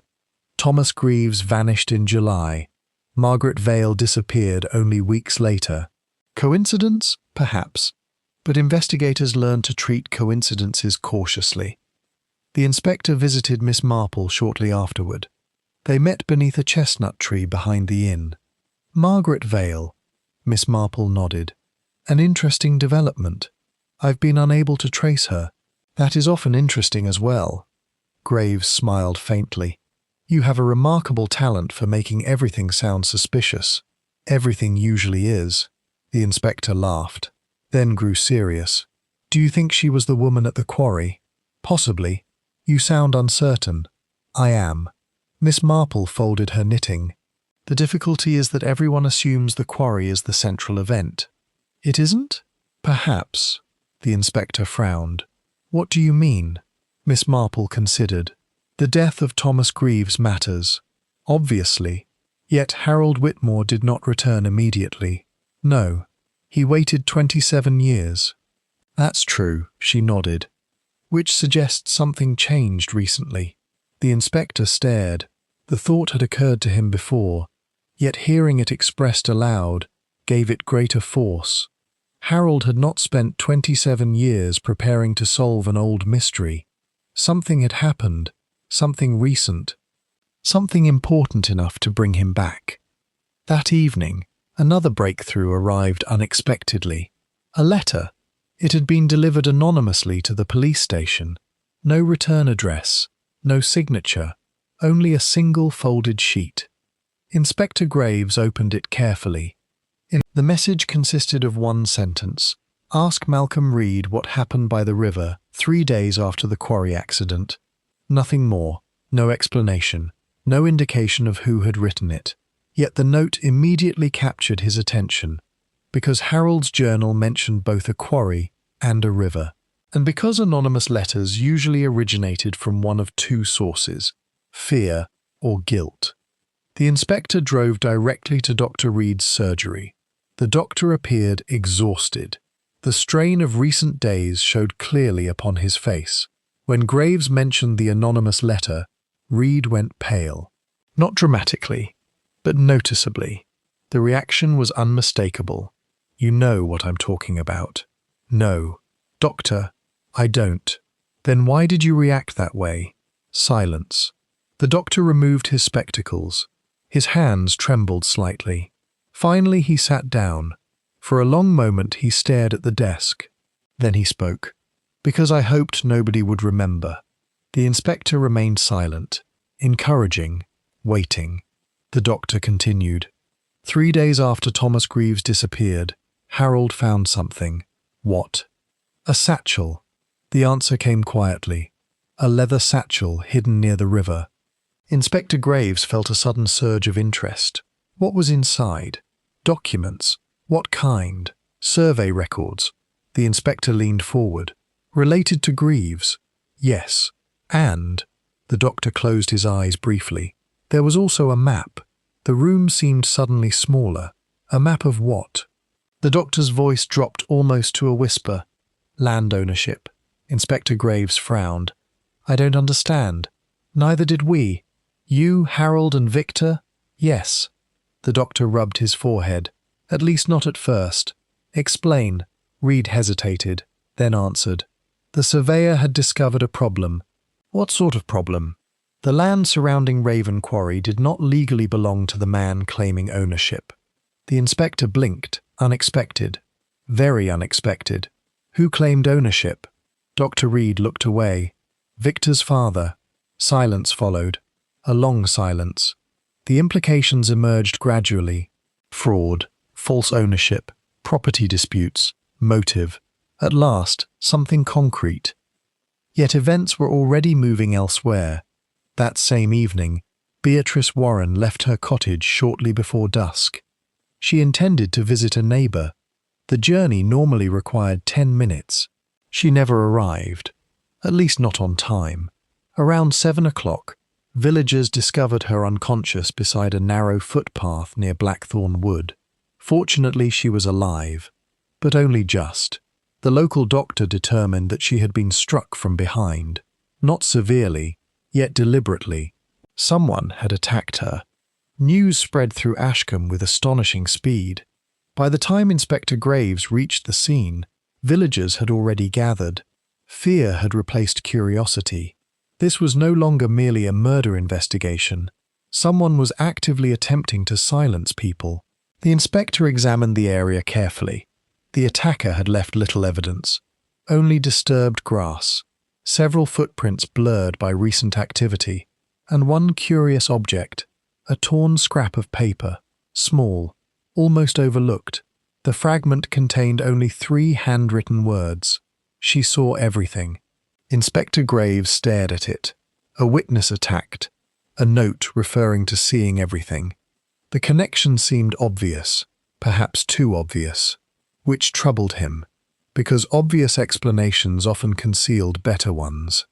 Later that night, Miss Marple visited Beatrice Warren. The injured woman rested in bed, pale but conscious. "How are you feeling?" "Sore." "I expect so." Beatrice managed a weak smile. "I suppose this means someone didn't appreciate my memory." "Possibly." Miss Marple sat beside her. For several moments neither spoke. Then Beatrice frowned. "There is something else." Miss Marple waited. "What sort of something?" "A face."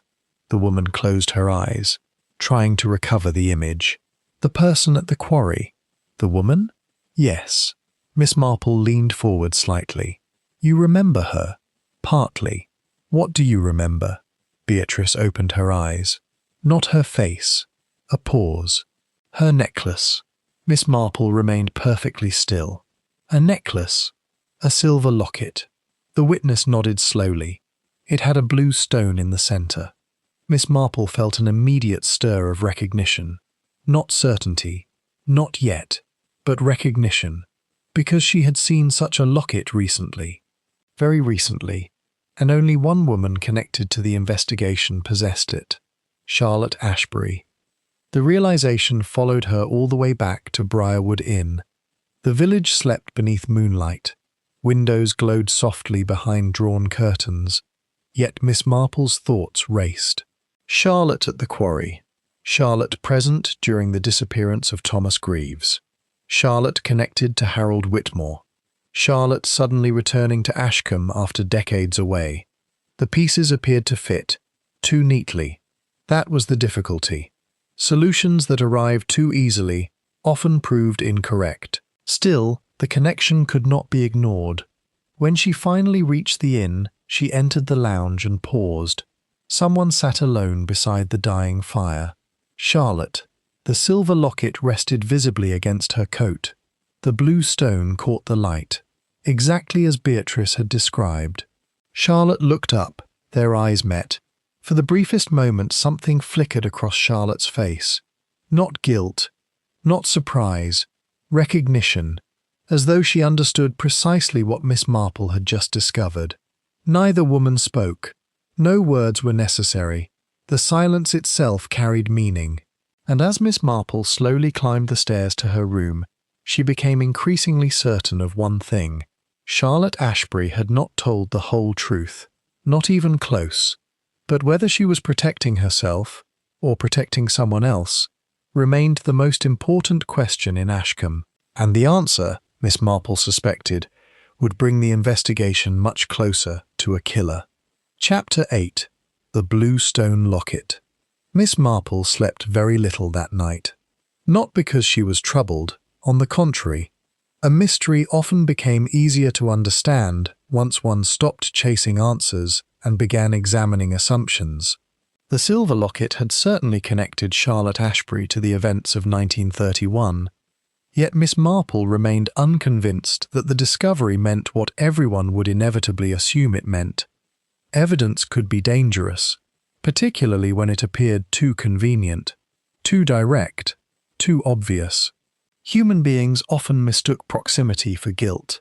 Miss Marple had seen that happen many times before. The following morning brought a surprise. Charlotte Ashbury requested a private meeting. The message arrived shortly after breakfast. Miss Marple found her waiting in the small conservatory behind Briarwood Inn. Sunlight filtered through climbing roses. Birdsong drifted faintly through open windows. The setting seemed peaceful. The conversation was not. Charlotte stood beside a table, holding the silver locket in her hand. "I suppose you've heard about the necklace." Miss Marple took a seat. "Yes." Charlotte smiled sadly. "I suspected you would." For several moments she turned the locket between her fingers. Then she opened it. Inside were two tiny photographs. One showed a young Charlotte. The other showed a handsome young man with dark hair, Harold Whitmore. Miss Marple was not surprised. "I was there," Charlotte said quietly, "the day Thomas Greaves disappeared."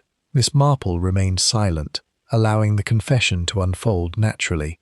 "I went to Raven Quarry because Harold asked me to meet him." "Why?" "He was worried." "About the surveyor?" Charlotte nodded. "He believed something was wrong." Miss Marple waited.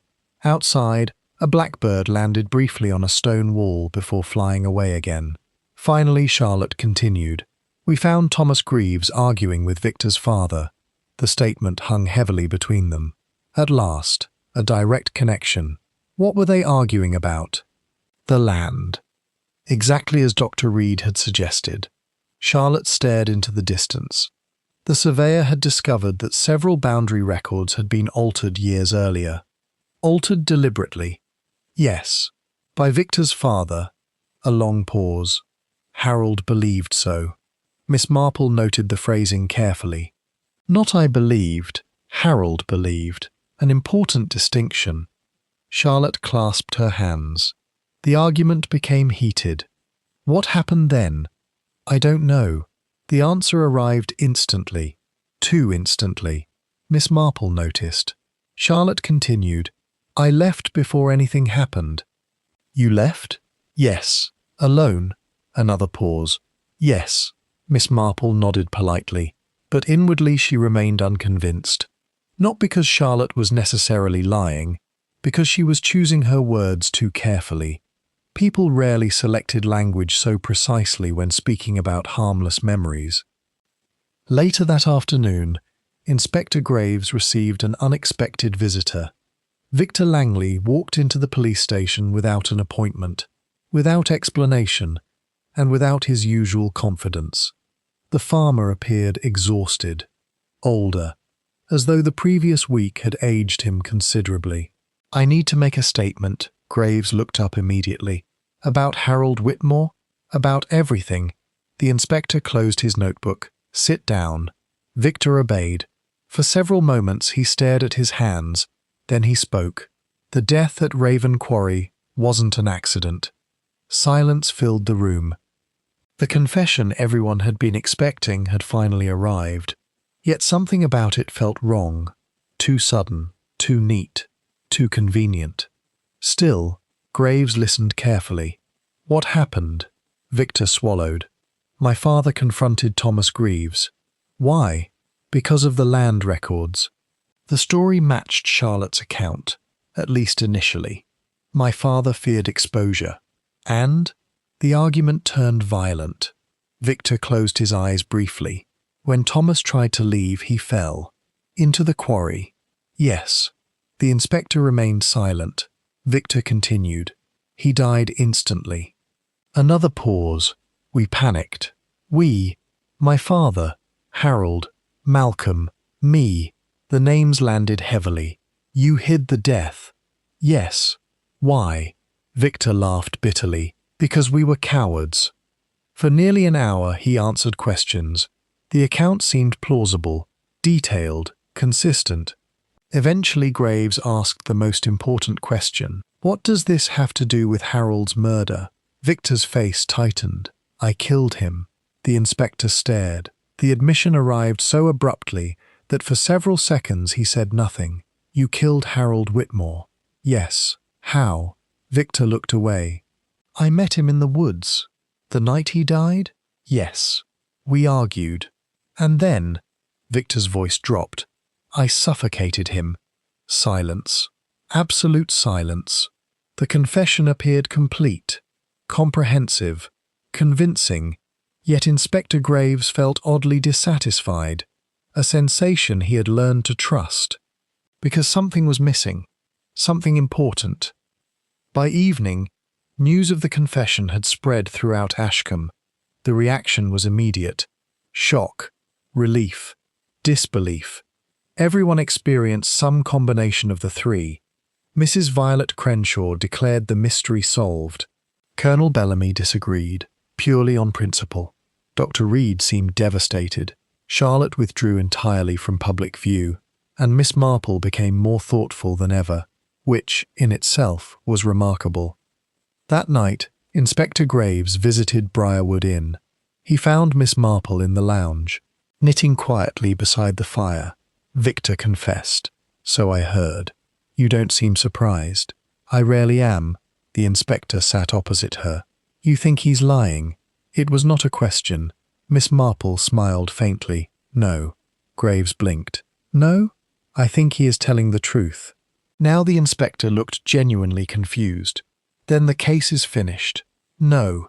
The answer came immediately, firmly. The inspector stared. Miss Marple folded her knitting carefully. People often tell the truth. Yes. They simply don't tell all of it. For several moments neither spoke. Finally Graves asked, What bothers you? Miss Marple considered. Several things, such as, Victor claims Harold was killed because of a death that occurred 27 years ago. Correct. Yet Harold knew about that death in 1931. The inspector frowned. A good point. A very good point. Miss Marple continued. If Harold already knew the secret, why would someone suddenly murder him for knowing it? Graves remained silent. The flaw became obvious immediately. The motive no longer fit. Harold had known the truth for decades. The secret itself could not explain his death. Not entirely. Miss Marple rose and walked toward the window. Outside, darkness covered the village. Something changed recently. The same conclusion she had reached days earlier. The same conclusion she could not abandon. Harold returned because he discovered something new. Inspector Graves nodded slowly. And Victor's confession doesn't explain that. No, Miss Marple turned back toward him. Nor does it explain the missing file from London. True. Nor the money Harold withdrew. Also true. And certainly not why someone attacked Beatrice Warren.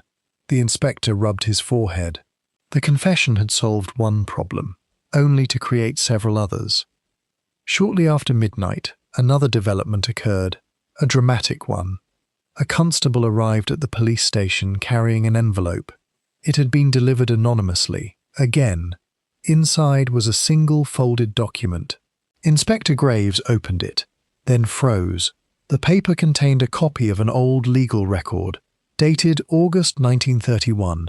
The record concerned land ownership near Raven Quarry. More specifically, it proved something astonishing. Victor Langley's father had not forged the boundaries. He had legally owned the land. Entirely legally. The surveyor's supposed discovery had been wrong. Completely wrong. Inspector Graves reread the document twice. Then a third time. The implications were staggering. Because if the land dispute never existed, then the entire explanation for Thomas Greaves' death collapsed. Charlotte's story collapsed. Victor's confession collapsed. Everything collapsed. An hour later, Inspector Graves sat alone in his office.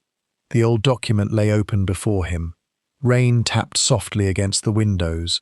The village slept, yet the mystery had suddenly become more dangerous than ever.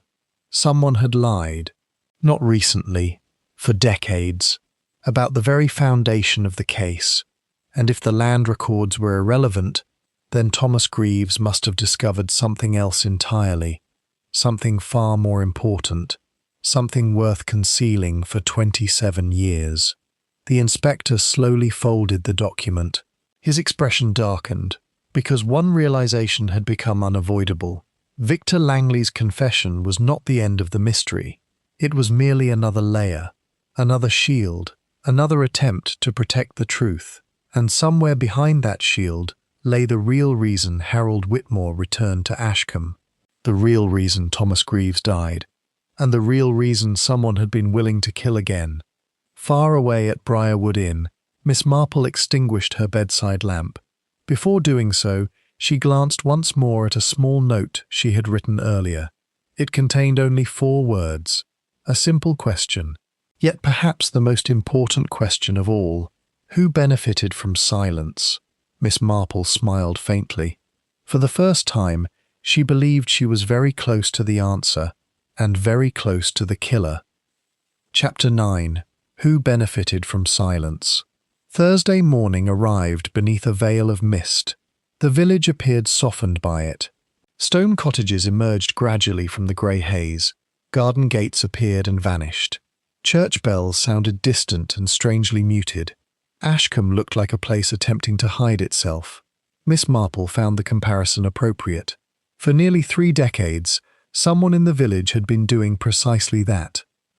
Inspector Graves arrived at Briarwood Inn shortly after 9. He found Miss Marple exactly where he expected, seated beside the conservatory window, knitting, thinking, observing.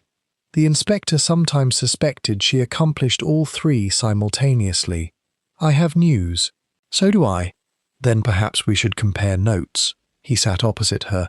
For several moments neither spoke. Finally Graves produced the legal document. The land records were genuine. Miss Marple nodded. "I thought they might be." The inspector blinked. "You already suspected?" "My dear inspector, people rarely conceal the truth by telling entirely new lies." "What do you mean?" "They usually conceal it by attaching one falsehood to something real." The inspector considered this. It sounded exactly like human behavior. Messy, complicated, entirely plausible. He explained the document, the legal ownership, the collapse of Victor's explanation, the growing uncertainty surrounding Thomas Greaves. When he finished, Miss Marple folded her knitting.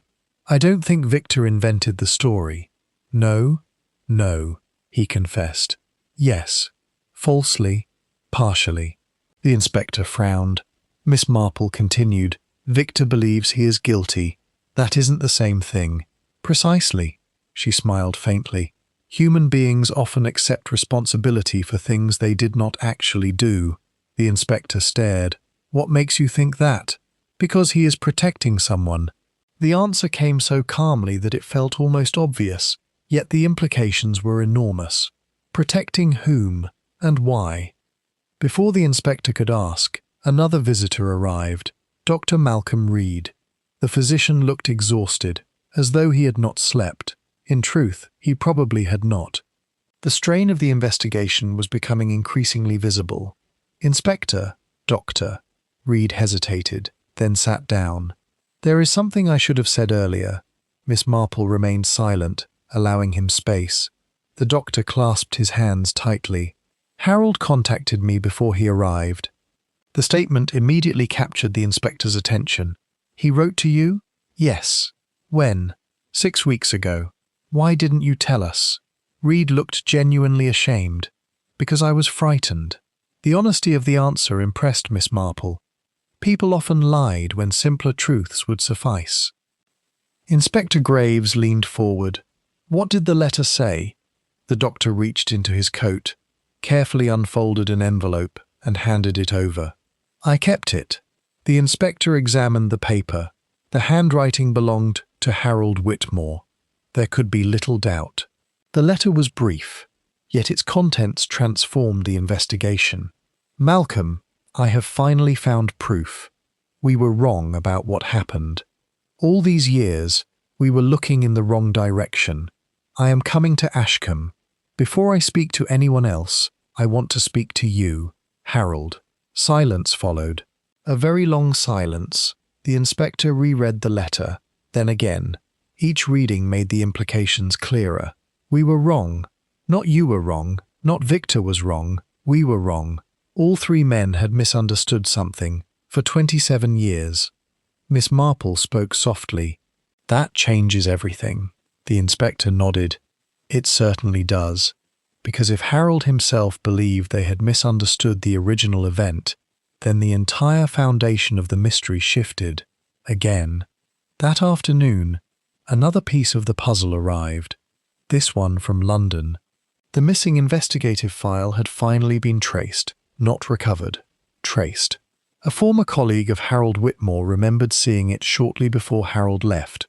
"What was the case about?" Graves asked. The answer stunned him. It wasn't a recent case. What then? A genealogy investigation. The inspector frowned.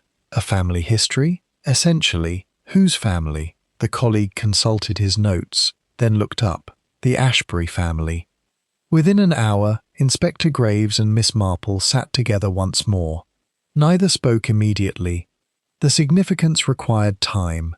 Charlotte Ashbury. The broken engagement. The return to the village. The mysterious woman at the quarry. Now a genealogy investigation. The pieces were beginning to move. Not randomly. Purposefully. Like figures emerging from fog. Miss Marple spoke first. "Tell me something, Inspector." "Yes? What do we actually know about Thomas Greaves?" The inspector frowned. "Very little." "Exactly."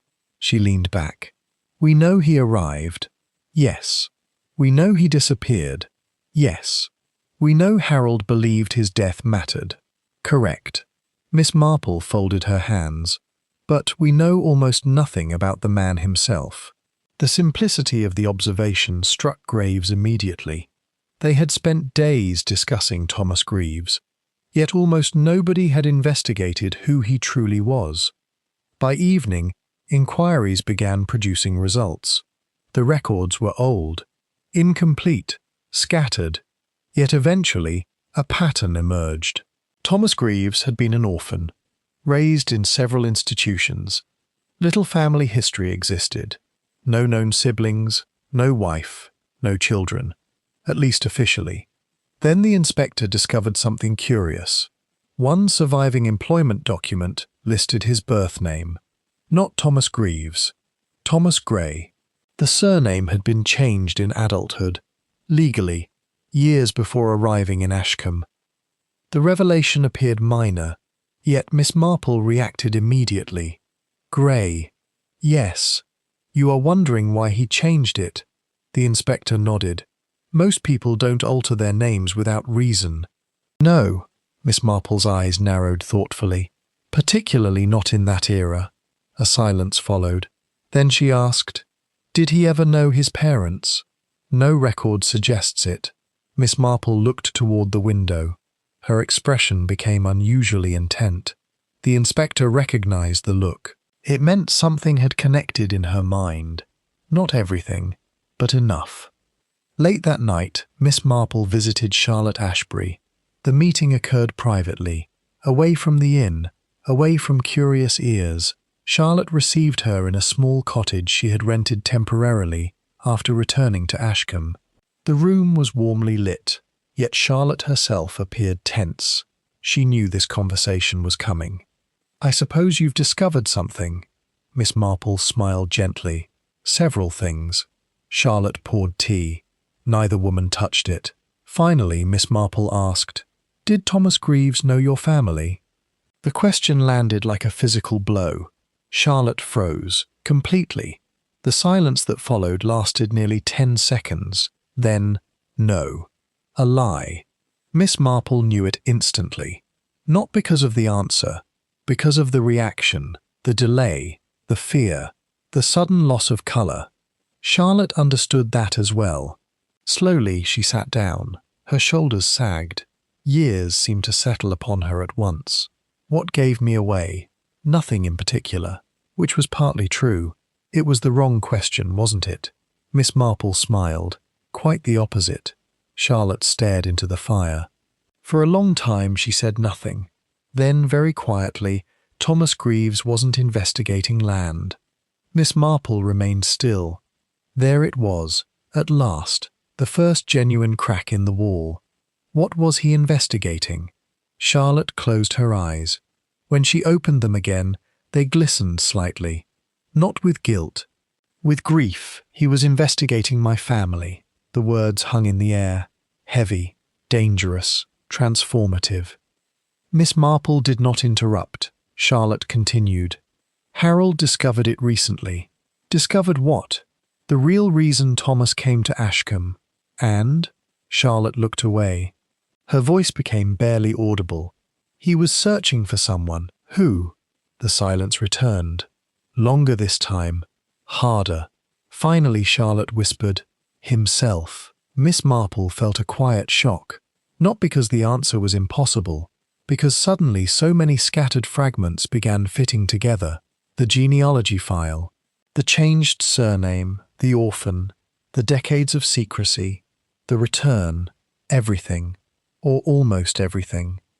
Charlotte rose abruptly, crossed the room, stood beside the window. When she spoke again, her voice trembled. Thomas Greaves came to Ashcombe because he believed he had been born here. Miss Marple said nothing. He believed someone in the village knew who his parents were. A pause. Then, and he was right. Far across the village, Inspector Graves sat alone reviewing old records. A single detail had just arrived from London. A detail so unexpected that he checked it twice. Then a third time. The document concerned Thomas Gray, later known as Thomas Greaves. At the bottom of one faded page appeared a note, brief, almost overlooked, yet devastating. The orphanage that raised Thomas had received an anonymous annual payment for 18 consecutive years, every year, without fail. The payment ceased only when Thomas reached adulthood. The sender's identity had never been discovered, but the final payment carried initials, only initials, 2 letters, C.A. Inspector Graves stared at the page. Charlotte Ashbury, or someone connected to her. The implications struck immediately. Thomas Greaves had not arrived in Ashcombe by accident. He had not stumbled upon a random secret. He had come searching for his origins, searching for answers, searching, perhaps, for a family that had hidden him from the world. And if that was true, then the secret at the heart of the mystery was far older, far more personal, and far more dangerous than anyone had imagined, because Thomas Greaves had not died because of land, or money, or property. He had died because he discovered who he really was, and somewhere in Ashcombe, someone had been willing to kill to keep that truth buried, for 27 years. And then again. Chapter 10. The Child No One Claimed. Friday morning broke with bright sunshine. For the first time in days, Ashcombe seemed relieved to have escaped the mist and rain that had accompanied so much of the investigation. Yet beneath the pleasant weather, tension continued to build. Inspector Graves had barely slept. Neither, for that matter, had Charlotte Ashbury, and Miss Marple, though she appeared perfectly calm, spent much of the morning staring thoughtfully at a bowl of roses in Briarwood Inn's conservatory. The flowers themselves interested her very little. Human beings interested her a great deal, and she was finally beginning to understand the people at the centre of the mystery. At 10 o'clock, Inspector Graves met Charlotte Ashbury privately. The meeting took place at the cottage she had rented. For several moments neither spoke. Then the inspector placed a document upon the table. The orphanage record, the annual payments, the initials, C.A. Charlotte looked at it. Her shoulders slowly slumped. No point denying it. No.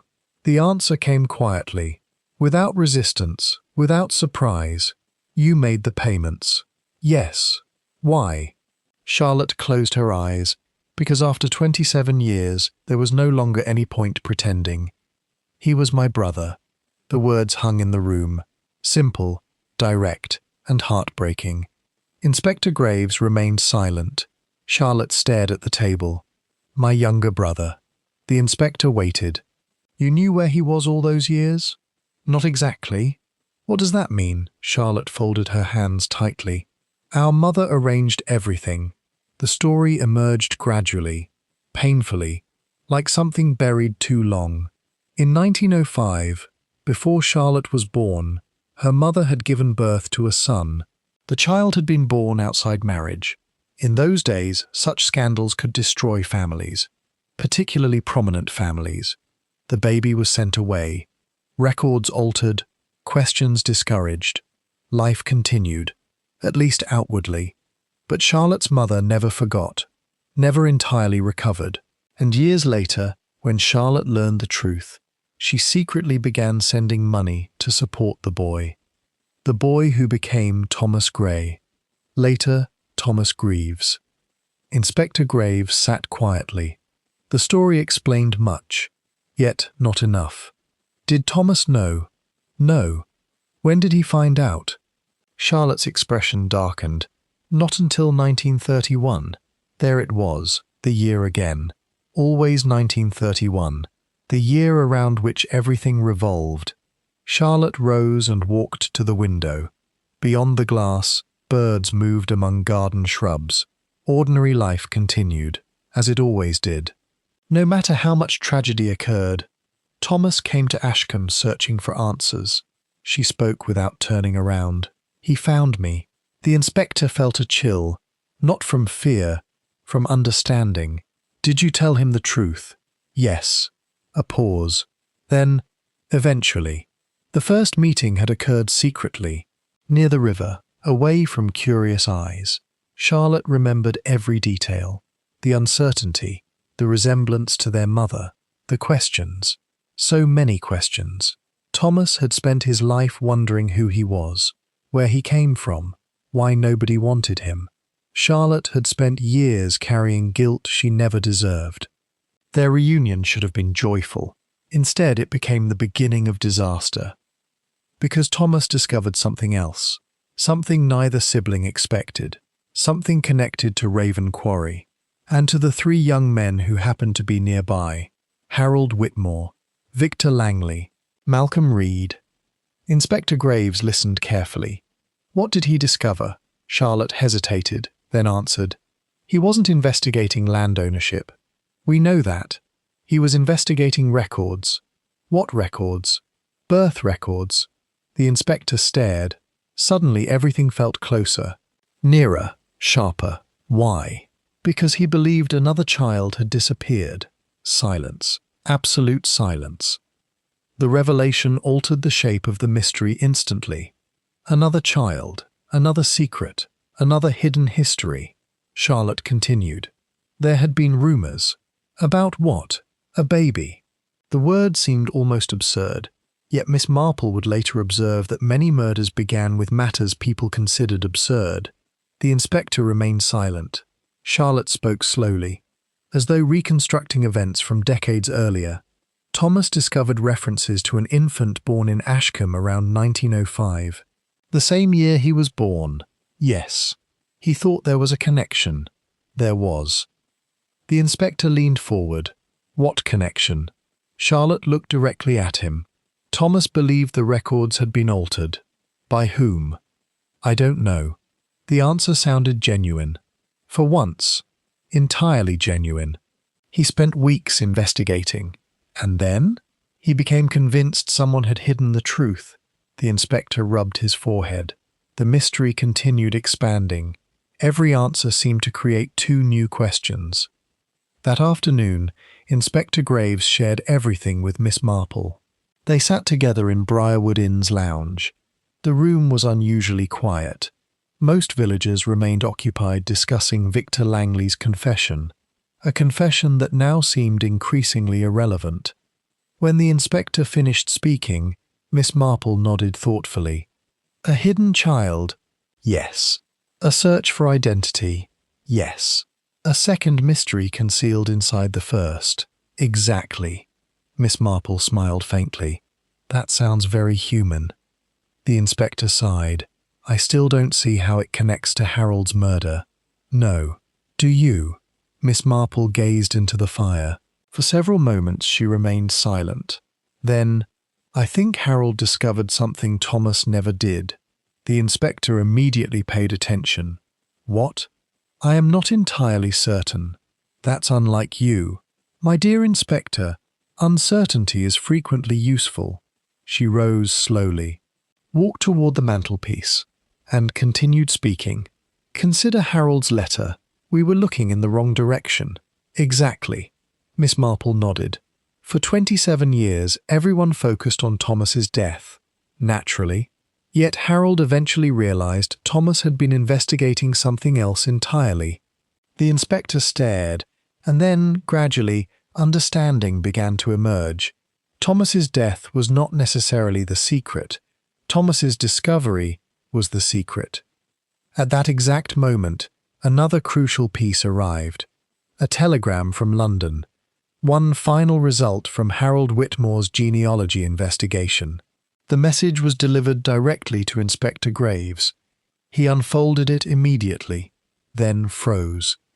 The telegram contained only a few sentences, yet each carried enormous significance. The investigation had identified the infant whose records Thomas Greaves had been studying. The child had not died. The child had survived. More importantly, the child was still alive, living under another name, in Ashcombe. Inspector Graves read the telegram twice, then a third time. Miss Marple watched quietly. Finally she asked, "What is it?" The inspector looked up slowly. His face had gone pale. "The child. Yes? We know who it is." The room became perfectly still. Even the fire seemed quieter. Miss Marple waited. The inspector swallowed, then spoke. "The records point to one person. Who?" A long pause followed, because the answer seemed almost impossible. Yet there it was, documented, verified, real. The child became Victor Langley. Silence. Profound silence. Miss Marple sat down slowly, not because she was shocked, because she was thinking very quickly, very carefully. Victor Langley, the hidden child, the altered records, the secret Thomas discovered, the confession, the lies, everything suddenly shifted, again. At first glance, the revelation appeared devastating. Victor had concealed his origins. His family had altered records. Thomas uncovered the truth. Thomas died. Harold learned the truth. Harold died. The pattern seemed obvious, almost too obvious. And that was precisely what troubled Miss Marple, because something still did not fit. Something important, something essential. The inspector noticed her expression. "You don't agree?" "No." "Why not?" Miss Marple folded her hands. "Because Victor didn't know." The inspector blinked. "What? He didn't know? How can you be sure?" Miss Marple smiled gently. "Because if Victor had known all these years, he would never have confessed." The inspector stared. The observation landed with surprising force. She was right. Victor's confession had been emotional, protective, desperate, not calculated, not strategic, not the behavior of a man guarding his own secret, the behavior of a man guarding someone else's. Outside, afternoon shadows stretched across the village. The investigation had reached its final stage. Everyone could feel it. The truth was close, painfully close. Yet one final piece remained missing. One final connection. One final explanation. Miss Marple looked toward the window, toward the lane leading to Raven Quarry, and suddenly she remembered something. Not a clue, not evidence, a behavior, a reaction, a look on someone's face. The sort of tiny observation nobody else considered important, the sort of observation upon which entire solutions occasionally depended. Her eyes narrowed, then softened. At last, the final pattern was beginning to appear, and when it did, it pointed not toward Victor Langley, Not toward Malcolm Reed, not even toward Charlotte Ashbury, but toward someone who had stood quietly at the edge of the investigation from the very beginning. Someone almost everyone had overlooked. Someone who had been frightened long before Harold Whitmore arrived, and someone who now had far more reason to fear the truth than anyone else in Ashcombe. The mystery, Miss Marple realized, was finally ready to be solved. Chapter 11. Tea at Briarwood Inn. Saturday afternoon arrived with an unnatural calm. Ashcombe had the feeling of a village holding its breath for the final time. The case had reached its conclusion in everyone's mind, at least in most minds. Victor Langley's confession had already circulated, reshaped, and hardened into fact through repetition. People prefer endings that arrive neatly, even when the truth refuses to behave so politely. But Inspector Graves no longer believed in neat endings, and Miss Marple never had. At 3 o'clock, Miss Marple requested that Mrs. Larkin prepare tea in the small drawing-room of Briarwood Inn. 3 guests were invited.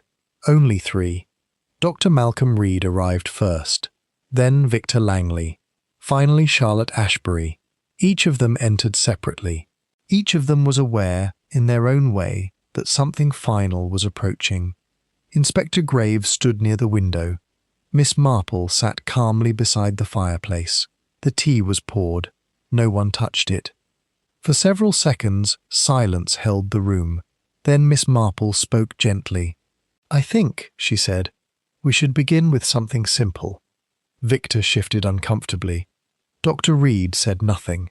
Charlotte watched her hands. Miss Marple continued.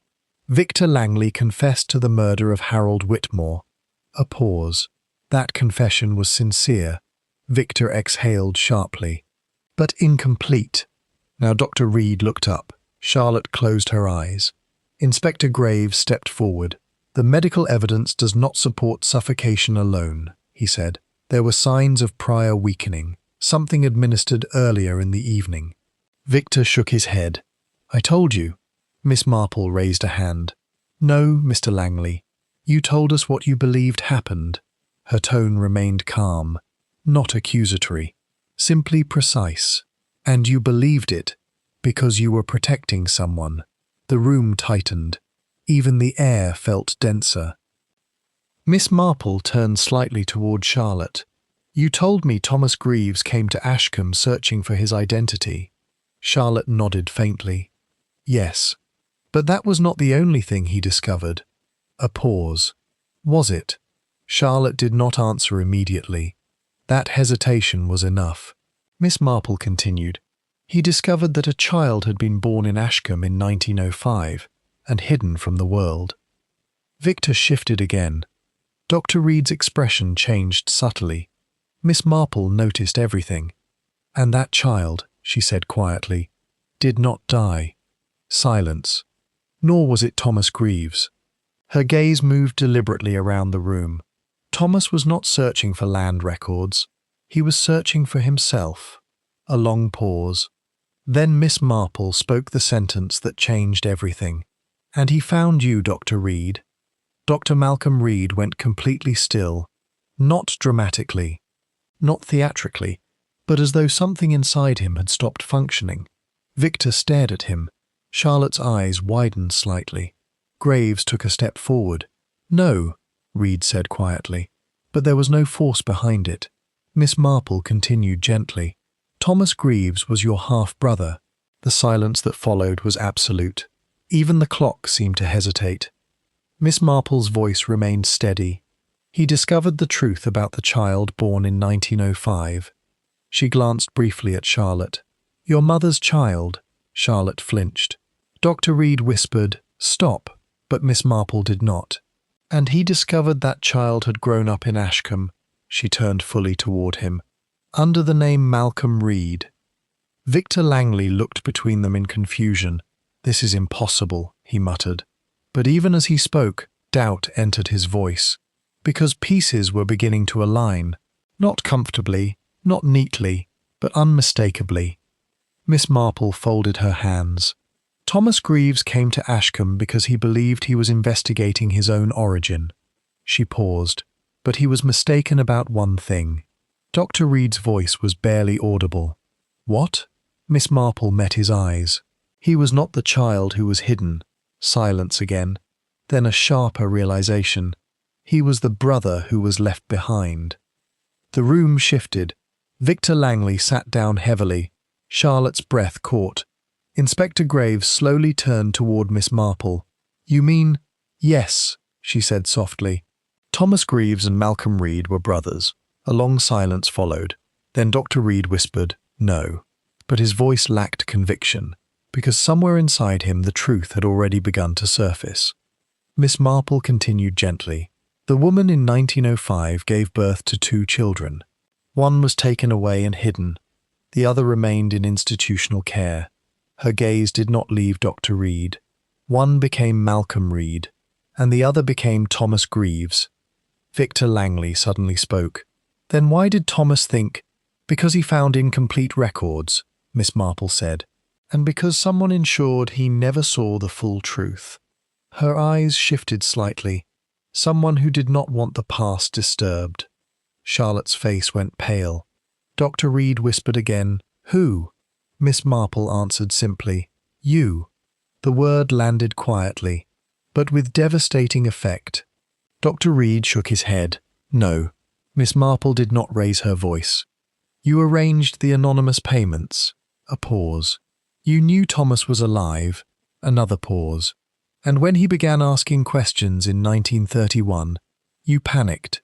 Dr. Reed stood abruptly. That's not true. But his denial came too late. Too weak, too fractured. Miss Marple continued. Thomas discovered the truth about both of you. She looked at him steadily. And that terrified you. Victor Langley suddenly spoke. Then what about Harold? A sharp question. The room tightened again. Miss Marple turned slightly. Harold Whitmore was never meant to be involved. Her voice softened. But he was a man who noticed things others ignored. She paused. And once he realized Thomas had been killed not for land, but for identity, she let the sentence hang.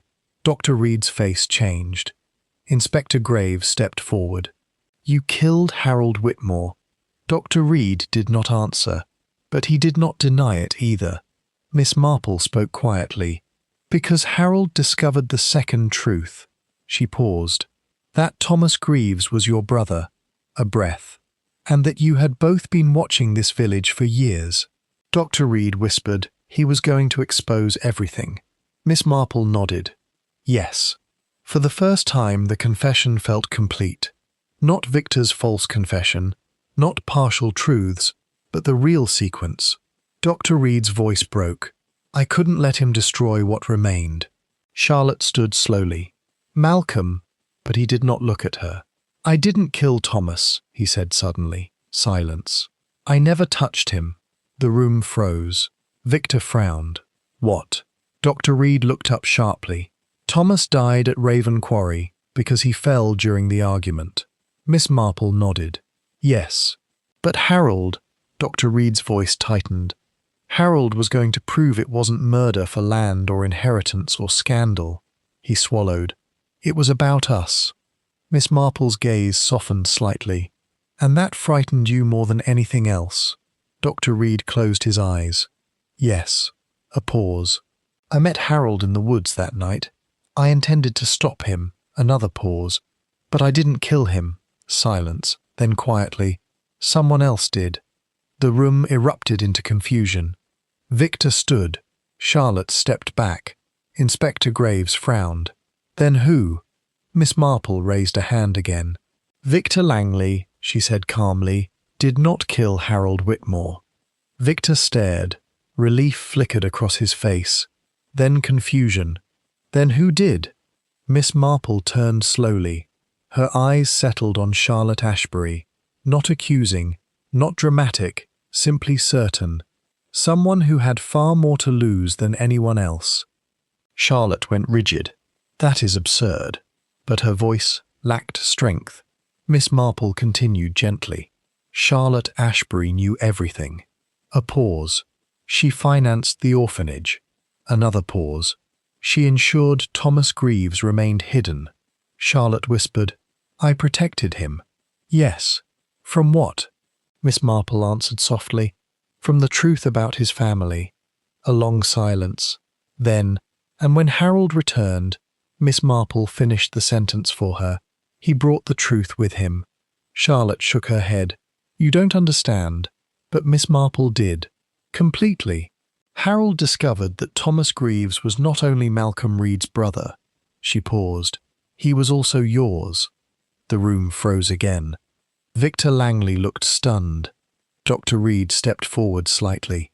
Charlotte whispered, No. Miss Marple continued. Your mother did not give birth to one child in 1905. She gave birth to two sets of children over different circumstances. A pause. And one of them was hidden to protect a scandal far greater than land or inheritance. Inspector Graves finally spoke. Then why kill Harold? Miss Marple looked at Charlotte. Because he discovered the final connection. She paused. The identity of the woman at the quarry. Silence. Charlotte closed her eyes. Miss Marple spoke very softly now. The fourth witness was not a stranger. She paused. It was you. Everything stopped. Completely. Victor Langley sat down again.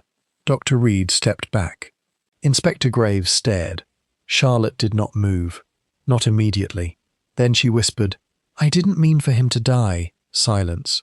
I only wanted him to stop digging. Miss Marple nodded gently. That is where most tragedies begin. Charlotte's voice broke. I went to meet Harold that night. I tried to warn him. He refused. Her hands trembled. He said he was going to tell everyone everything. A pause. I panicked. Inspector Graves spoke quietly. So you struck him? Charlotte shook her head violently. No, I only... Her voice broke completely. I only pushed him. Silence. Miss Marple closed her eyes briefly. And he fell, Charlotte whispered. Yes. The room remained still for a long time. Then Dr. Reed spoke. Thomas. Harold. They were all connected. Miss Marple nodded. Yes. And all of this began with a child no one claimed. Another silence. Then Miss Marple spoke the final truth. No. She looked at each of them in turn. It began with people trying to protect what they believed was love. Outside, Ashcombe lay quiet beneath fading sunlight.